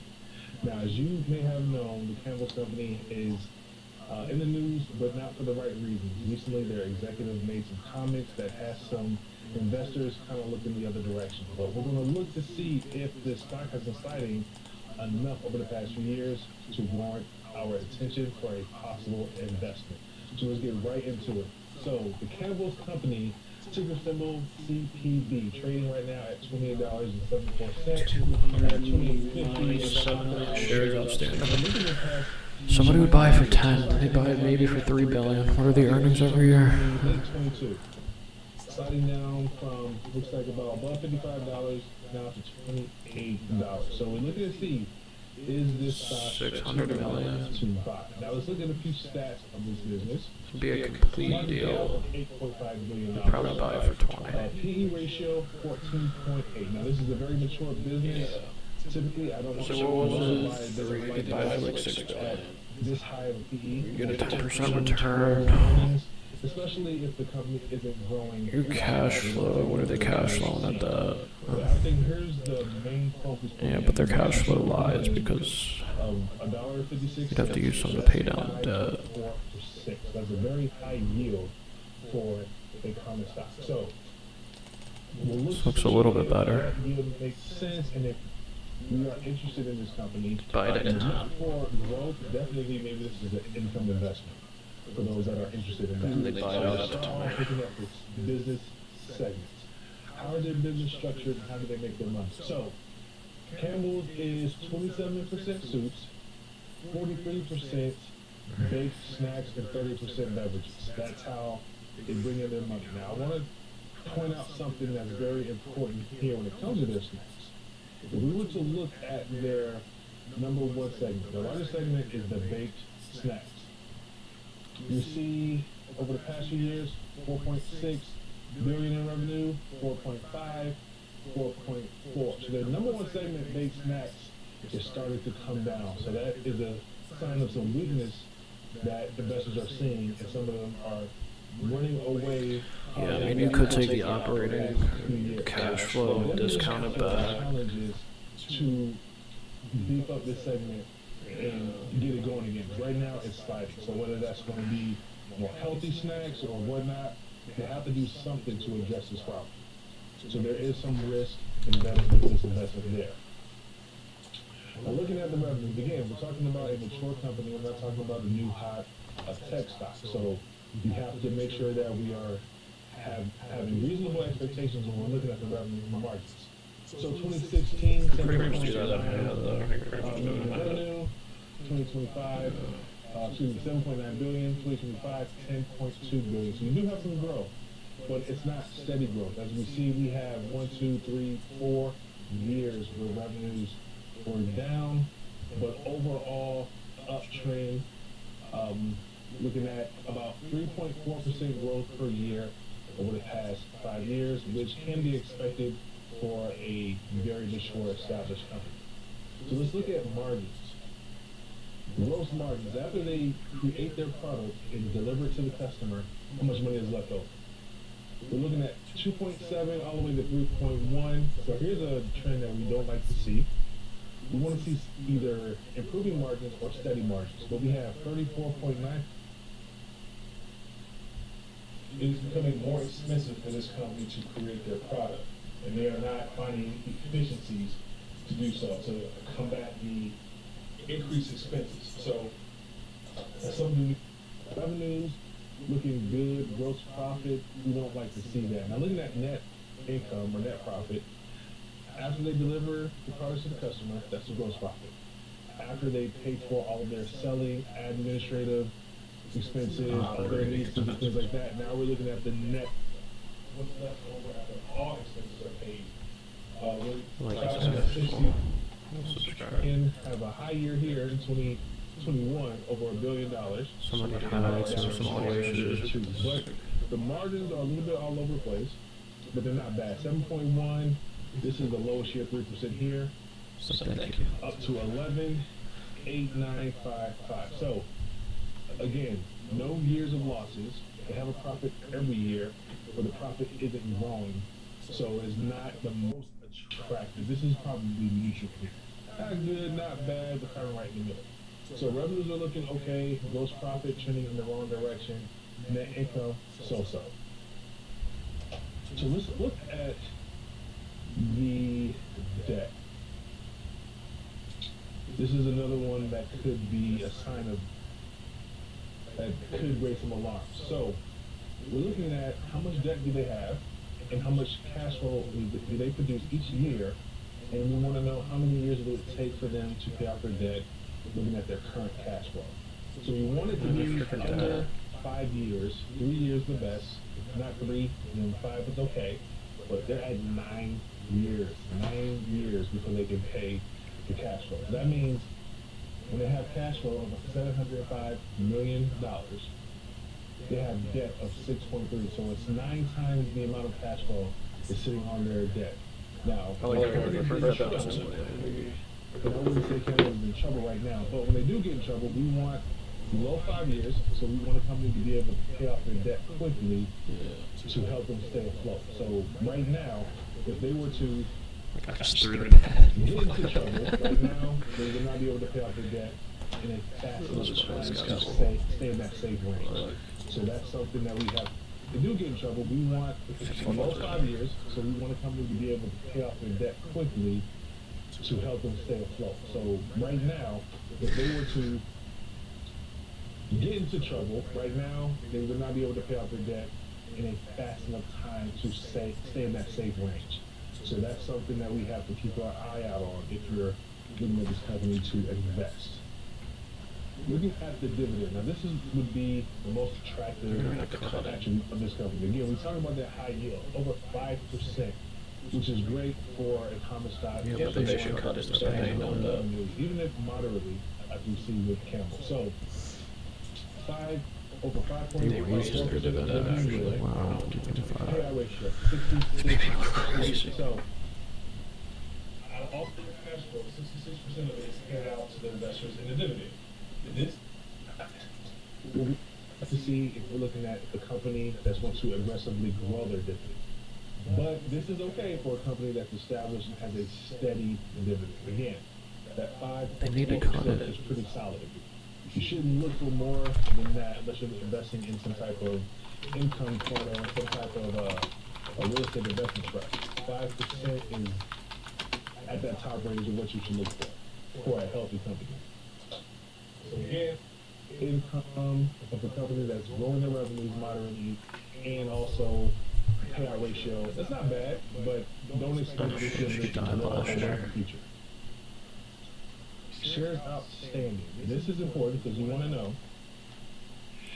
when a company has cash or free cash flow, one of the things that they can do is that they can buy shares. They can repurchase their own shares. When they do that, it increases the value of the remaining shares. So this is one way that companies can add value to the shareholder. The dividend is one way. Of course, you invest into the company and for greater profits is another way. And shares outstanding. When a company buys back their own shares, the remaining shares become more valuable. We want to see a downtrend, if possible. So we see that with Campbell's. And you should expect this with any mature company, that they are taking cash flow and buying back shares. We see they had sold some shares and made some cash in 24, but they're back down in 25. So we like to see this downward trend of share buyback. So again, 21 they went up again. But there's, again, rebounded 22. So it looks like every few years they might sell some shares to bring in some capital, bring in some cash for the business. But the year after that, they continue to buy back shares with profits. So overall, this is good. Now, value added. What are we looking at right here? I want to know, out of all the capital that the managers have, whether this is from equity, selling shares, profits from prior years, or debt that they're grabbing from financing, what's the return on that money? I want them to produce a return, and I want that return to be over the cost that it costs them to have that money. So if it's debt, it's going to be interest. If it's cash that's on their books from prior years of profits or selling shares, there's an opportunity cost where the company could invest in that business, or they could take that money and invest it in the market at about 10% average. So that's what the threshold I use to measure what is the cost of the capital. The cost of the capital sitting on your books versus the return that you're getting. There's some people So I want to know if the company's adding value each and every year. So over the past 5 years, they're averaging about 13% return on their capital. Compare that to a cost of capital of 3.5. So on average, they're creating value at about 9.4% per year. This is solid. So this is a nice spread of returns above the cost of doing business. So I like to see that. Now lastly, let's look at the valuations to see if we believe Campbell's company is priced well enough to warrant some attention. Are they overvalued, undervalued, or fairly valued? So they are expected to grow at about 2% a year. So again, not very high growth. And you see again, you saw at the beginning of this video how the baked snacks, the number one segment, started to shrink a little bit. So they would have to make some changes to grow this company substantially. But right now, they're expected to grow very low, 2%. At a discount rate of 3.6, which is about their cost of capital, with a mature company that's not growing very much, I would not expect that if I was to buy this company now, that I could sell it for more than 10 times the free cash flow. So right now, just for reference, they're trading at 12.2. So this is their free cash flow now, it's trading at 12.2 times that. I would not expect more than 10. So with those inputs, the share price is about $28. I think the stock is worth about $30 per share. So I would say the fair value range is between $27 and $32, right in that pocket of being what I would consider fairly valued based on my assumptions. Now, just for reference, of course, if you believe it's worth more, going to grow more, you would assume that the intrinsic value is high.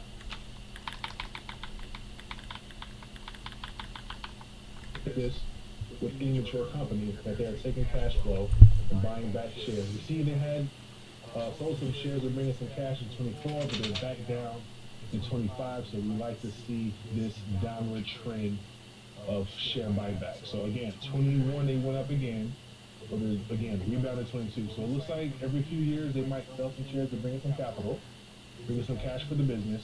But the year after that, they continue to buy back shares with profits. So overall, this is good. Now, value added. What are we looking at right here? I want to know, out of all the capital that the managers have, whether this is from equity, selling shares, profits from prior years, or debt that they're grabbing from financing, what's the return on that money? I want them to produce a return, and I want that return to be over the cost that it costs them to have that money. So if it's debt, it's going to be interest. If it's cash that's on their books from prior years of profits or selling shares, there's an opportunity cost where the company could invest in that business, or they could take that money and invest it in the market at about 10% average. So that's what the threshold I use to measure what is the cost of the capital. The cost of the capital sitting on your books versus the return that you're getting for using that capital. So I want to know, is the company adding value each and every year? So over the past 5 years, they're averaging about 13% return on their capital. Compare that to a cost of capital of 3.5. So on average, they're creating value at about 9.4% per year. This is solid. So this is a nice spread of returns above the cost of doing business. So I like to see that. Now lastly, let's look at the valuation to see if we believe Campbell's company is priced well enough to warrant some attention. Are they overvalued, undervalued, or fairly valued? So they are expected to grow at about 2% a year. So again, not very high growth. And we see, again, we saw at the beginning of this video how the baked snacks, their number one segment, started to shrink a little bit. So they would have to make some changes to grow this company substantially. But right now, they're expected to grow very low, 2%. At a discount rate of 3.6, which is about their cost of capital, with a mature company that's not growing very much, I would not expect that if I was to buy this company now, that I could sell it for more than 10 times the free cash flow. So right now, just for reference, they're trading at 12.2. So this is their free cash flow now, it's trading at 12.2 times that. I would not expect more than 10. So with those inputs, the share price is about $28. I think the stock is worth about $30 per share. So I would say the fair value range is between $27 and $33. So they're right in that pocket of being what I would consider fairly valued based on my assumptions. Now, just for reference, of course, if you believe it's worth more, going to grow more, you would assume that the intrinsic value is higher than what I have. But I will say that my valuation is pretty much in line with what other people are saying. It's kind of right at that fair value mark. So not a deep discount, but you're not overpaying for this stock. But again, you have to keep in mind, the number one seller, the baked snacks, is on a downtrend right now. So what are they going to do to address that? and also their debt. They have what I would say too much debt on their books right now, especially for the position that they're in. So I would expect them to take a lot of that free cash flow, pay down debt, instead of growing that dividend aggressively over the next few years, just to get them in a solid position. And they would have to make those changes along with addressing the number one product line going down. So that's my evaluation of this company. I think they're right at fair value. So if you were to buy now, you should be safe, especially with that 5% dividend yield. So in my opinion, if you're interested in investing in this company, this would be solely a dividend income investment. This is not something you invest in expecting a lot of capital long-term growth. So people who are nearing retirement or people who want some type of solid, consistent income in a Roth IRA where they don't have to worry about taxes, they can just accumulate, they can just reinvest those dividends, this would be something that I would consider for that. But again, I think there's more businesses that are presenting really prospects, more growth, pretty solid dividend yield with a lot more dividend growth potential because those businesses still have some growth ahead of them instead of Campbell's right now. So if Campbell's can reinvent themselves a little bit and create something to help solidify their position, then I would say Campbell's will move up in that spot. So that's my evaluation of it. Let me know what you think about this company in the comments. Let me know what you think about the valuation, and I'll hope to see you in the next video. Welcome to the... All right, today we have another stock.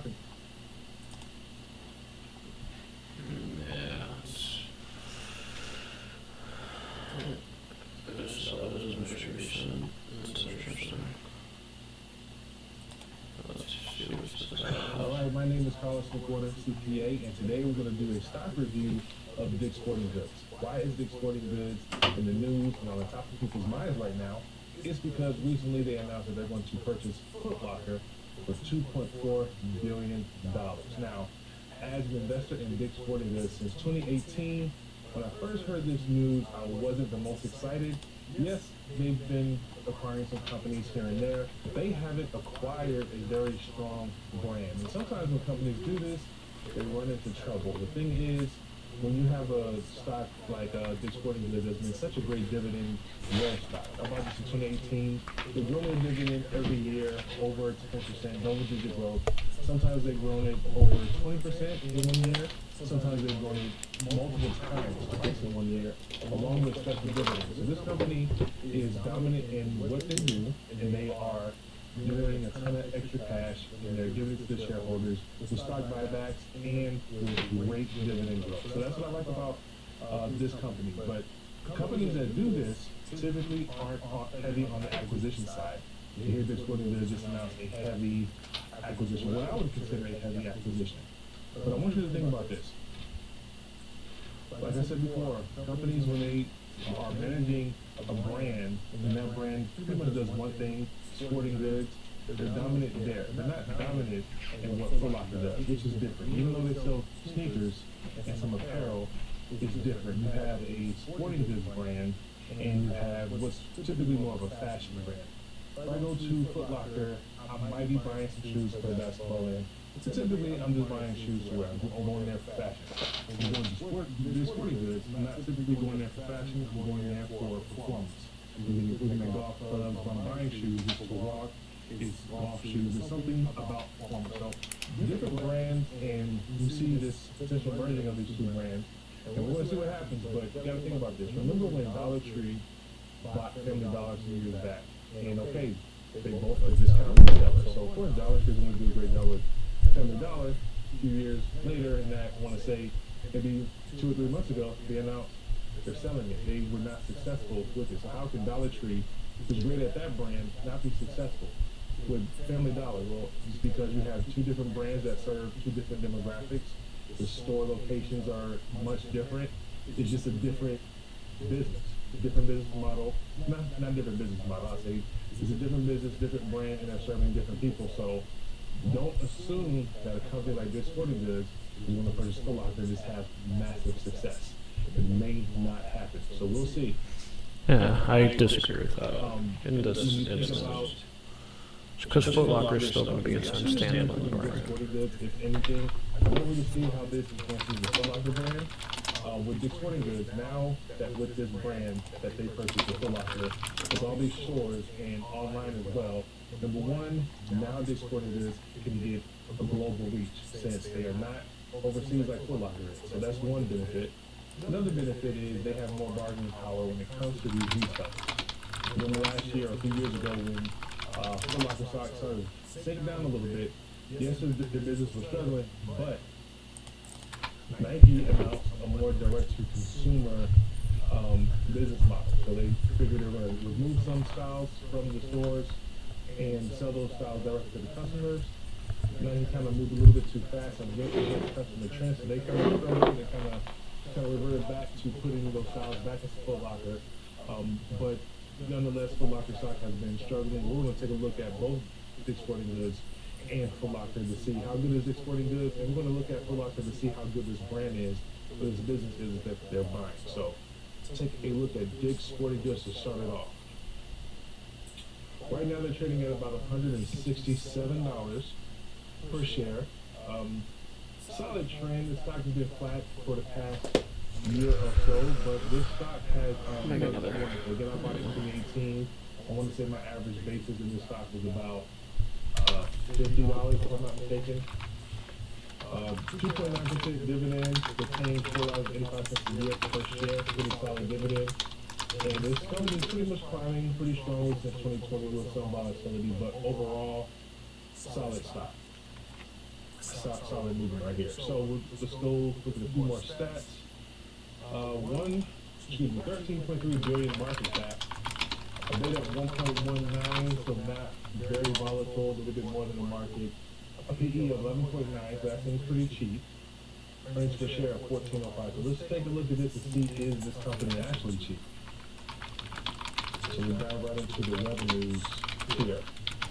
In 2015, they were at 6.8 billion.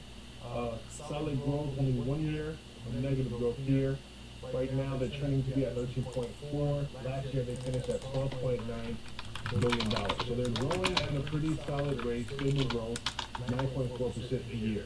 It's not astounding growth, but this is a mature brand. So this is what we would expect. This is a mature company in a mature business. So 9.4% stable growth, pretty consistent other than 1 year in 2019. Let's look at the margins. After they deliver the products to the customer, some of those costs of their products, they are at about 31% over the past 10 years, 33.8% over the past 5 years. So solid margins for a retail brand. So pretty good there. Let's look at the profit. So some up and down, but overall strong growth. So 344 million. They had an explosion in 2022, and they've been pretty much not as high as 22, however, much higher than the years before. So $1 billion in 23 and 24. We have a few years of negative growth. 23, 20, 2019, 2017, 2016. So we have some years where the stock or the net profit did go down. However, it's trending up with these past, again, after this explosion, they've been pretty solid, much better than the years before. So highest net profit margin, 12.4 in 22. Last few years, they've been at an 8% net profit margin. 7.6 average over the past 5 years, so we like what we see here. Now let's take a look at the cash flow. The cash that they generate from the operations minus their capital expenditures, which represents their required investment back into the business, where they are similar to the gross margin, similar to the profit. $257 million had this explosion, 1.3 billion here, 1.3 billion in 22. Dropped down, but they had another solid year of $940 million in free cash flow. So not as consistent as the revenues. In margins, however, still positive. It's still going a little bit up and down depending on what they're doing and what they have going on in their business. This 5 year is kind of skewed because of 610% growth here. But over the past 3 years, they have averaged 3%. So the growth is there, but it's not consistent on the cash flow side. Let's look at the debt. All right, so $6 million going up to 2.6 billion to 3.7 billion this past year. So right now, they can pay off their debt with about 4 years of free cash flow. We want to see how fast they can pay off their debt. We want at least 5 years. We prefer 3 or below, but sometimes depends on the business model, what they have going on, it's going to be a little bit more. So only 2 years, I would say, of core leverage. 2020, when they were at 14.3 years to pay off their debt, and 23, 6.6. Other than that, they kind of keep it around 4.1, around 4, I should say. 4 years to pay off their debt. So it's not the best, but pretty good. Pretty solid leverage, a solid balance sheet there. Let's look at their dividend. This is what I love best about this company. Current yield, 2.7, expected to pay out $1.21 per quarter. The payout ratio. It's amazing that this company still has a payout ratio that's below 40% given how much they've been paying out over the past, since I've owned the stock, for the past 8 years. So 37.4% the payout ratio. That means 37% of their free cash flow is given to shareholders in the form of a dividend. That doesn't include what has to go to debt or what's going to acquisitions and also share buybacks. But 37.4%, that means this company has a lot of room to grow. Now, I want you to see something. I'm going to make this a little bit bigger so I don't think you can see it. Look at the growth rate of this dividend over the past few years. 10.2%, 10%, 105%. This was 49 cents to $1 per quarter. So that's, they doubled the dividend 105% in 1 year. Before that, we have 11. This is not really a decrease, but they had a special dividend. They paid $5.94 per share in 2021. So not including that, let's go down 16%, 13%, 22%, 32%, 12%. This is every year they're growing their dividend at these rates. We haven't seen single digit yet, 10%. And then we have, let's see, so since 2015, they've been growing their dividend at double-digit growth every year. They haven't missed a year of growth, and they haven't missed a year as far as double-digit growth. Everything has been 10% and more. Imagine having income from your job, and you're getting a 10% raise every year. You don't want to see that. In dividend growth stocks, you can't see that. So it's important to invest in these types of companies, some of these growing companies that you drive by every day. Look at their dividends. Take some time out of your day when you see a company. Look at how much dividends that they have. But the reason why you see these companies everywhere, they're known by everybody, is because they're the ones that are successful generating the cash flow and often paying a very strong dividend. This is an amazing dividend growth. And even with this acquisition, they have potential to continue to pay out this or continue to raise it at the rate that they're raising their dividend currently. So I love to see that. Let's look at shares outstanding. You want to see this trend. They've been taking cash flow and buying back shares. For these shares that this drops, the existing shares are more and more valuable. And when the company buys shares and gets rid of them, takes them off the table, the remaining shares are more of the business. So holding the stocks for multiple years, you get this benefit where not only are you getting a dividend, not only is the business growing, but they're increasing the value of it to the shareholders by decreasing the shares. Love to see the share count come down. So let's look at economic value added. We're comparing the return on capital to the cost of capital. How much money are they making? Comparing that to the capital that they have to use to make that money. So the cash on the balance sheet, the assets, the equity, how much do they have?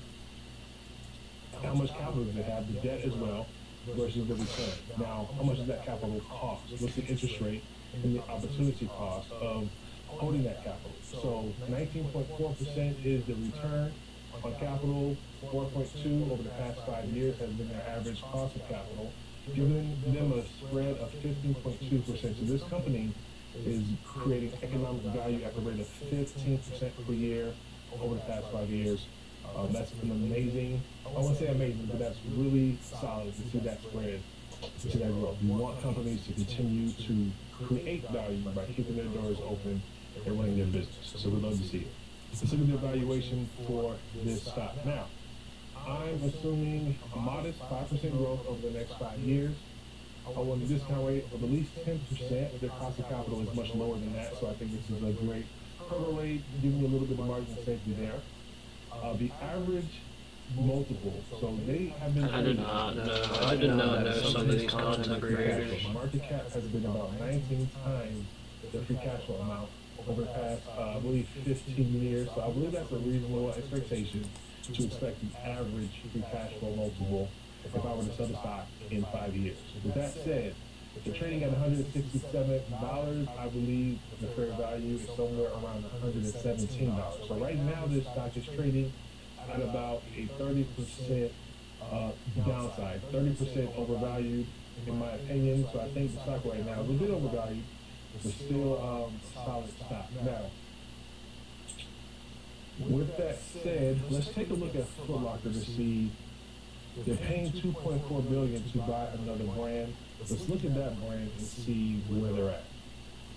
Yeah, it's real crazy. quickly, let's look at Foot Locker. Now, Foot Locker is right now trading at $23, but remember, after the announcement of the acquisition, the stock jumped up a lot. So they were at about $9 before they went up. So, no, I believe about $12 before it jumped to $23, and it's pretty much staying flat there since.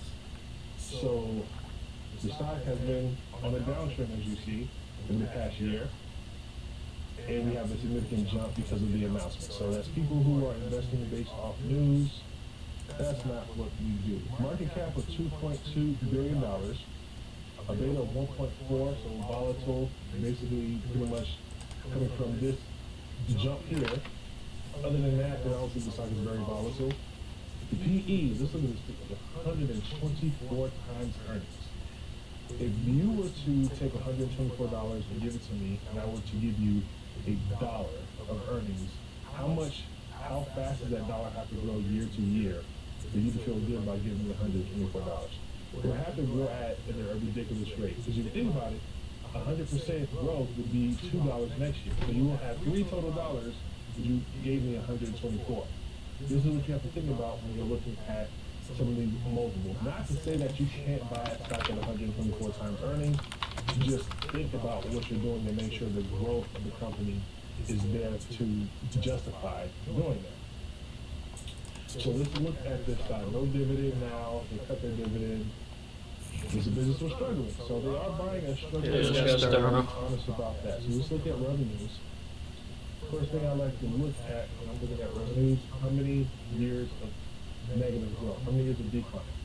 So we have -5 in 21, -2 in 23, -6 in 24. So we have some consecutive years of negative growth, and right now they're trending to be negative for the trailing 12 months. So this year they're trending to be negative again. So growth is very low, averaging 1% over the past 5 years. This is not typically a company you want to invest in. It's based off this metric. You want a company that's growing. Too many businesses are growing their revenues to invest in companies who are losing their revenues. So you have to be careful there. So let's see, they peaked in 22 and they've been coming down ever since. So look at their margins. Pretty similar to All these people got deals, man. All these artists are all signed. You gotta sign your life away. Decline here in the past few years. 24 and It's their crazy. margins are shrinking a little bit, but not at an alarming rate. But the revenues are not good there. So will this acquisition grow the revenues of Foot Locker? We'll see. I'm not sure that's going to happen, but we'll see. Net profit. So a little bit all over the place. It's either CAA or UTA. All these people fucking shells. 24 and So you pretty much go, you get hot a little bit, you sign, and then they help place you in other spots and areas. We'll hire like a PR team, So far, however, management team, negative 25% in net profit growth. make sure that everything goes smoothly.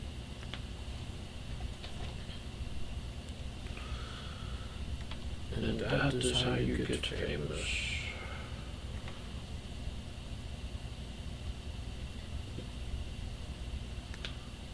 Let's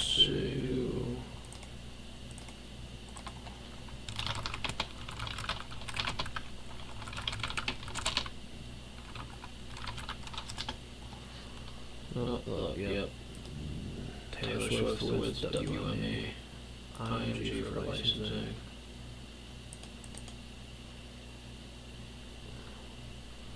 Any of them with talent agency is, what's that, Mr. Beast.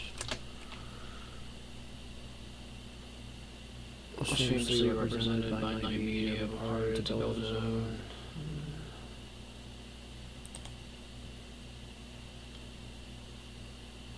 It's crazy.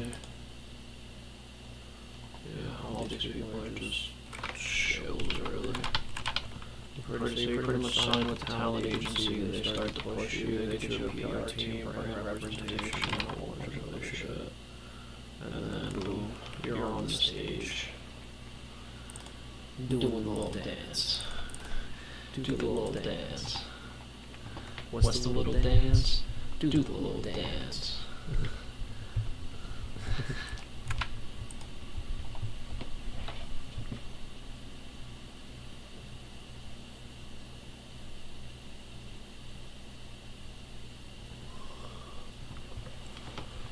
How do you do the little dance?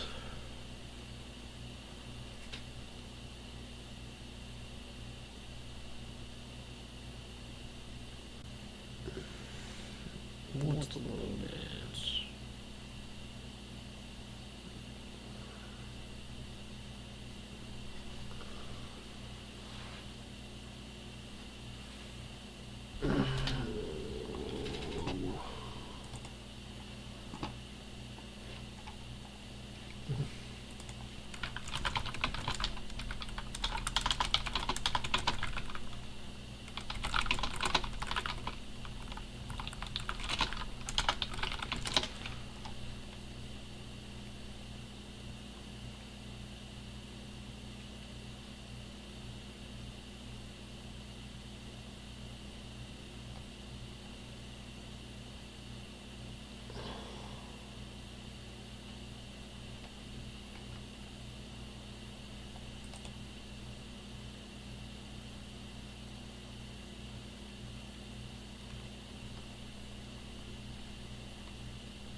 Yeah, this AAE company too, so it's AAE, UTA, and WME. Pretty much.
like the ultimate. Yeah, this guy kind of made a lot of money with that type of shit.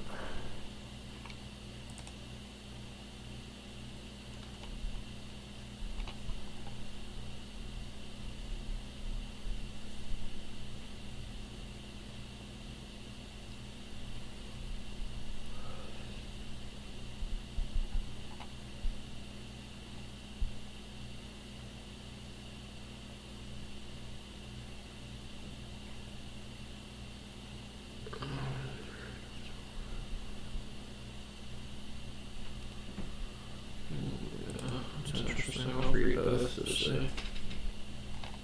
Alright, actually, though, I'm gonna go order. I already get 4 hours.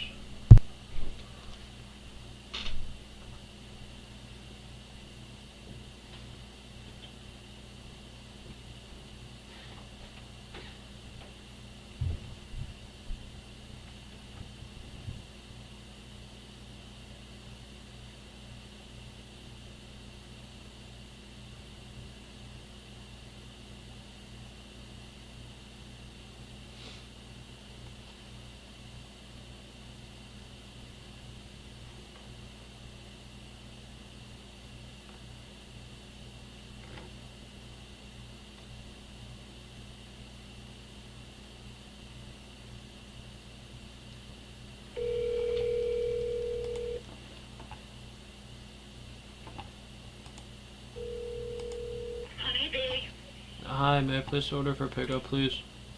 What can I get for you? 2 sausage, egg, and cheeses on bread, please. Do you want it on white? That's fine, yeah. Do you want it toasted? Yes, please. Okay. Anything else? No, that's everything. And your name? Ryan? Okay, I'll put it right in for you. Thank you, dear. You're welcome. See, I knew they didn't need a phone number. I called the other day and the lady's telling me that they need a phone number to place an order for breakfast sandwiches. It's like, get out of here. They ain't told. Unbelievable. These people just lie. It's crazy.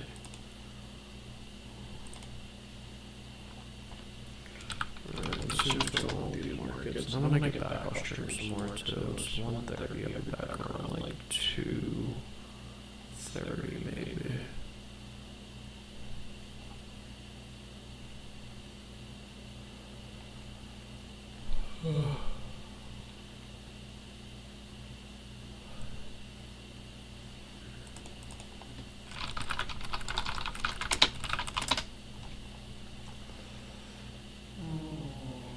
That's good.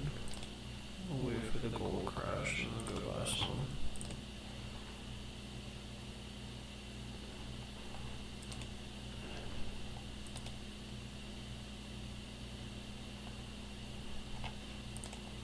Much more of an emotional process. And by the way, that's why they're better being moms.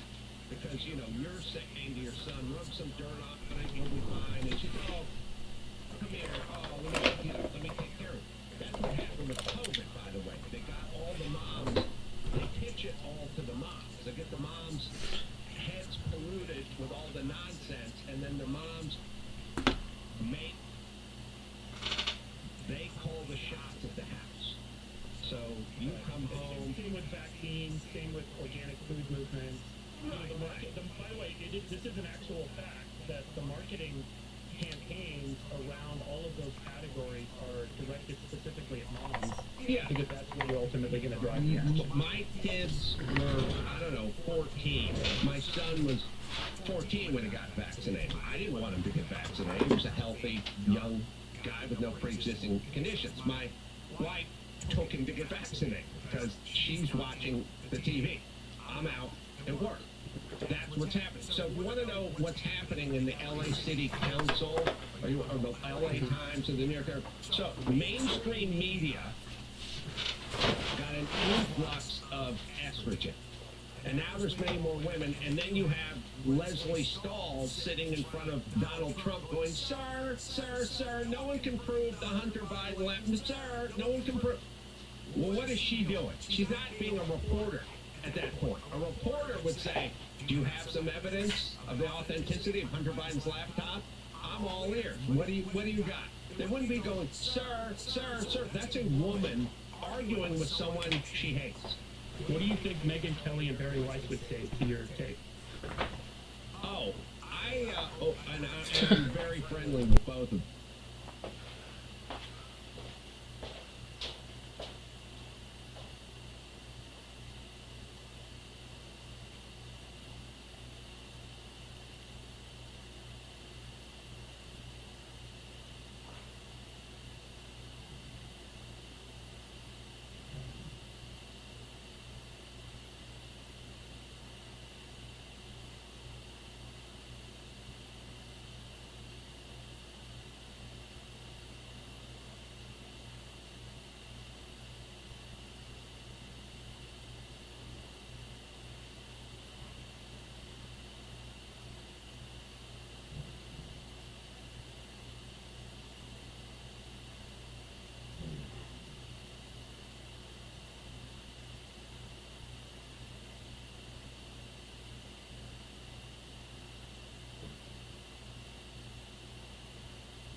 I just did Barry's show and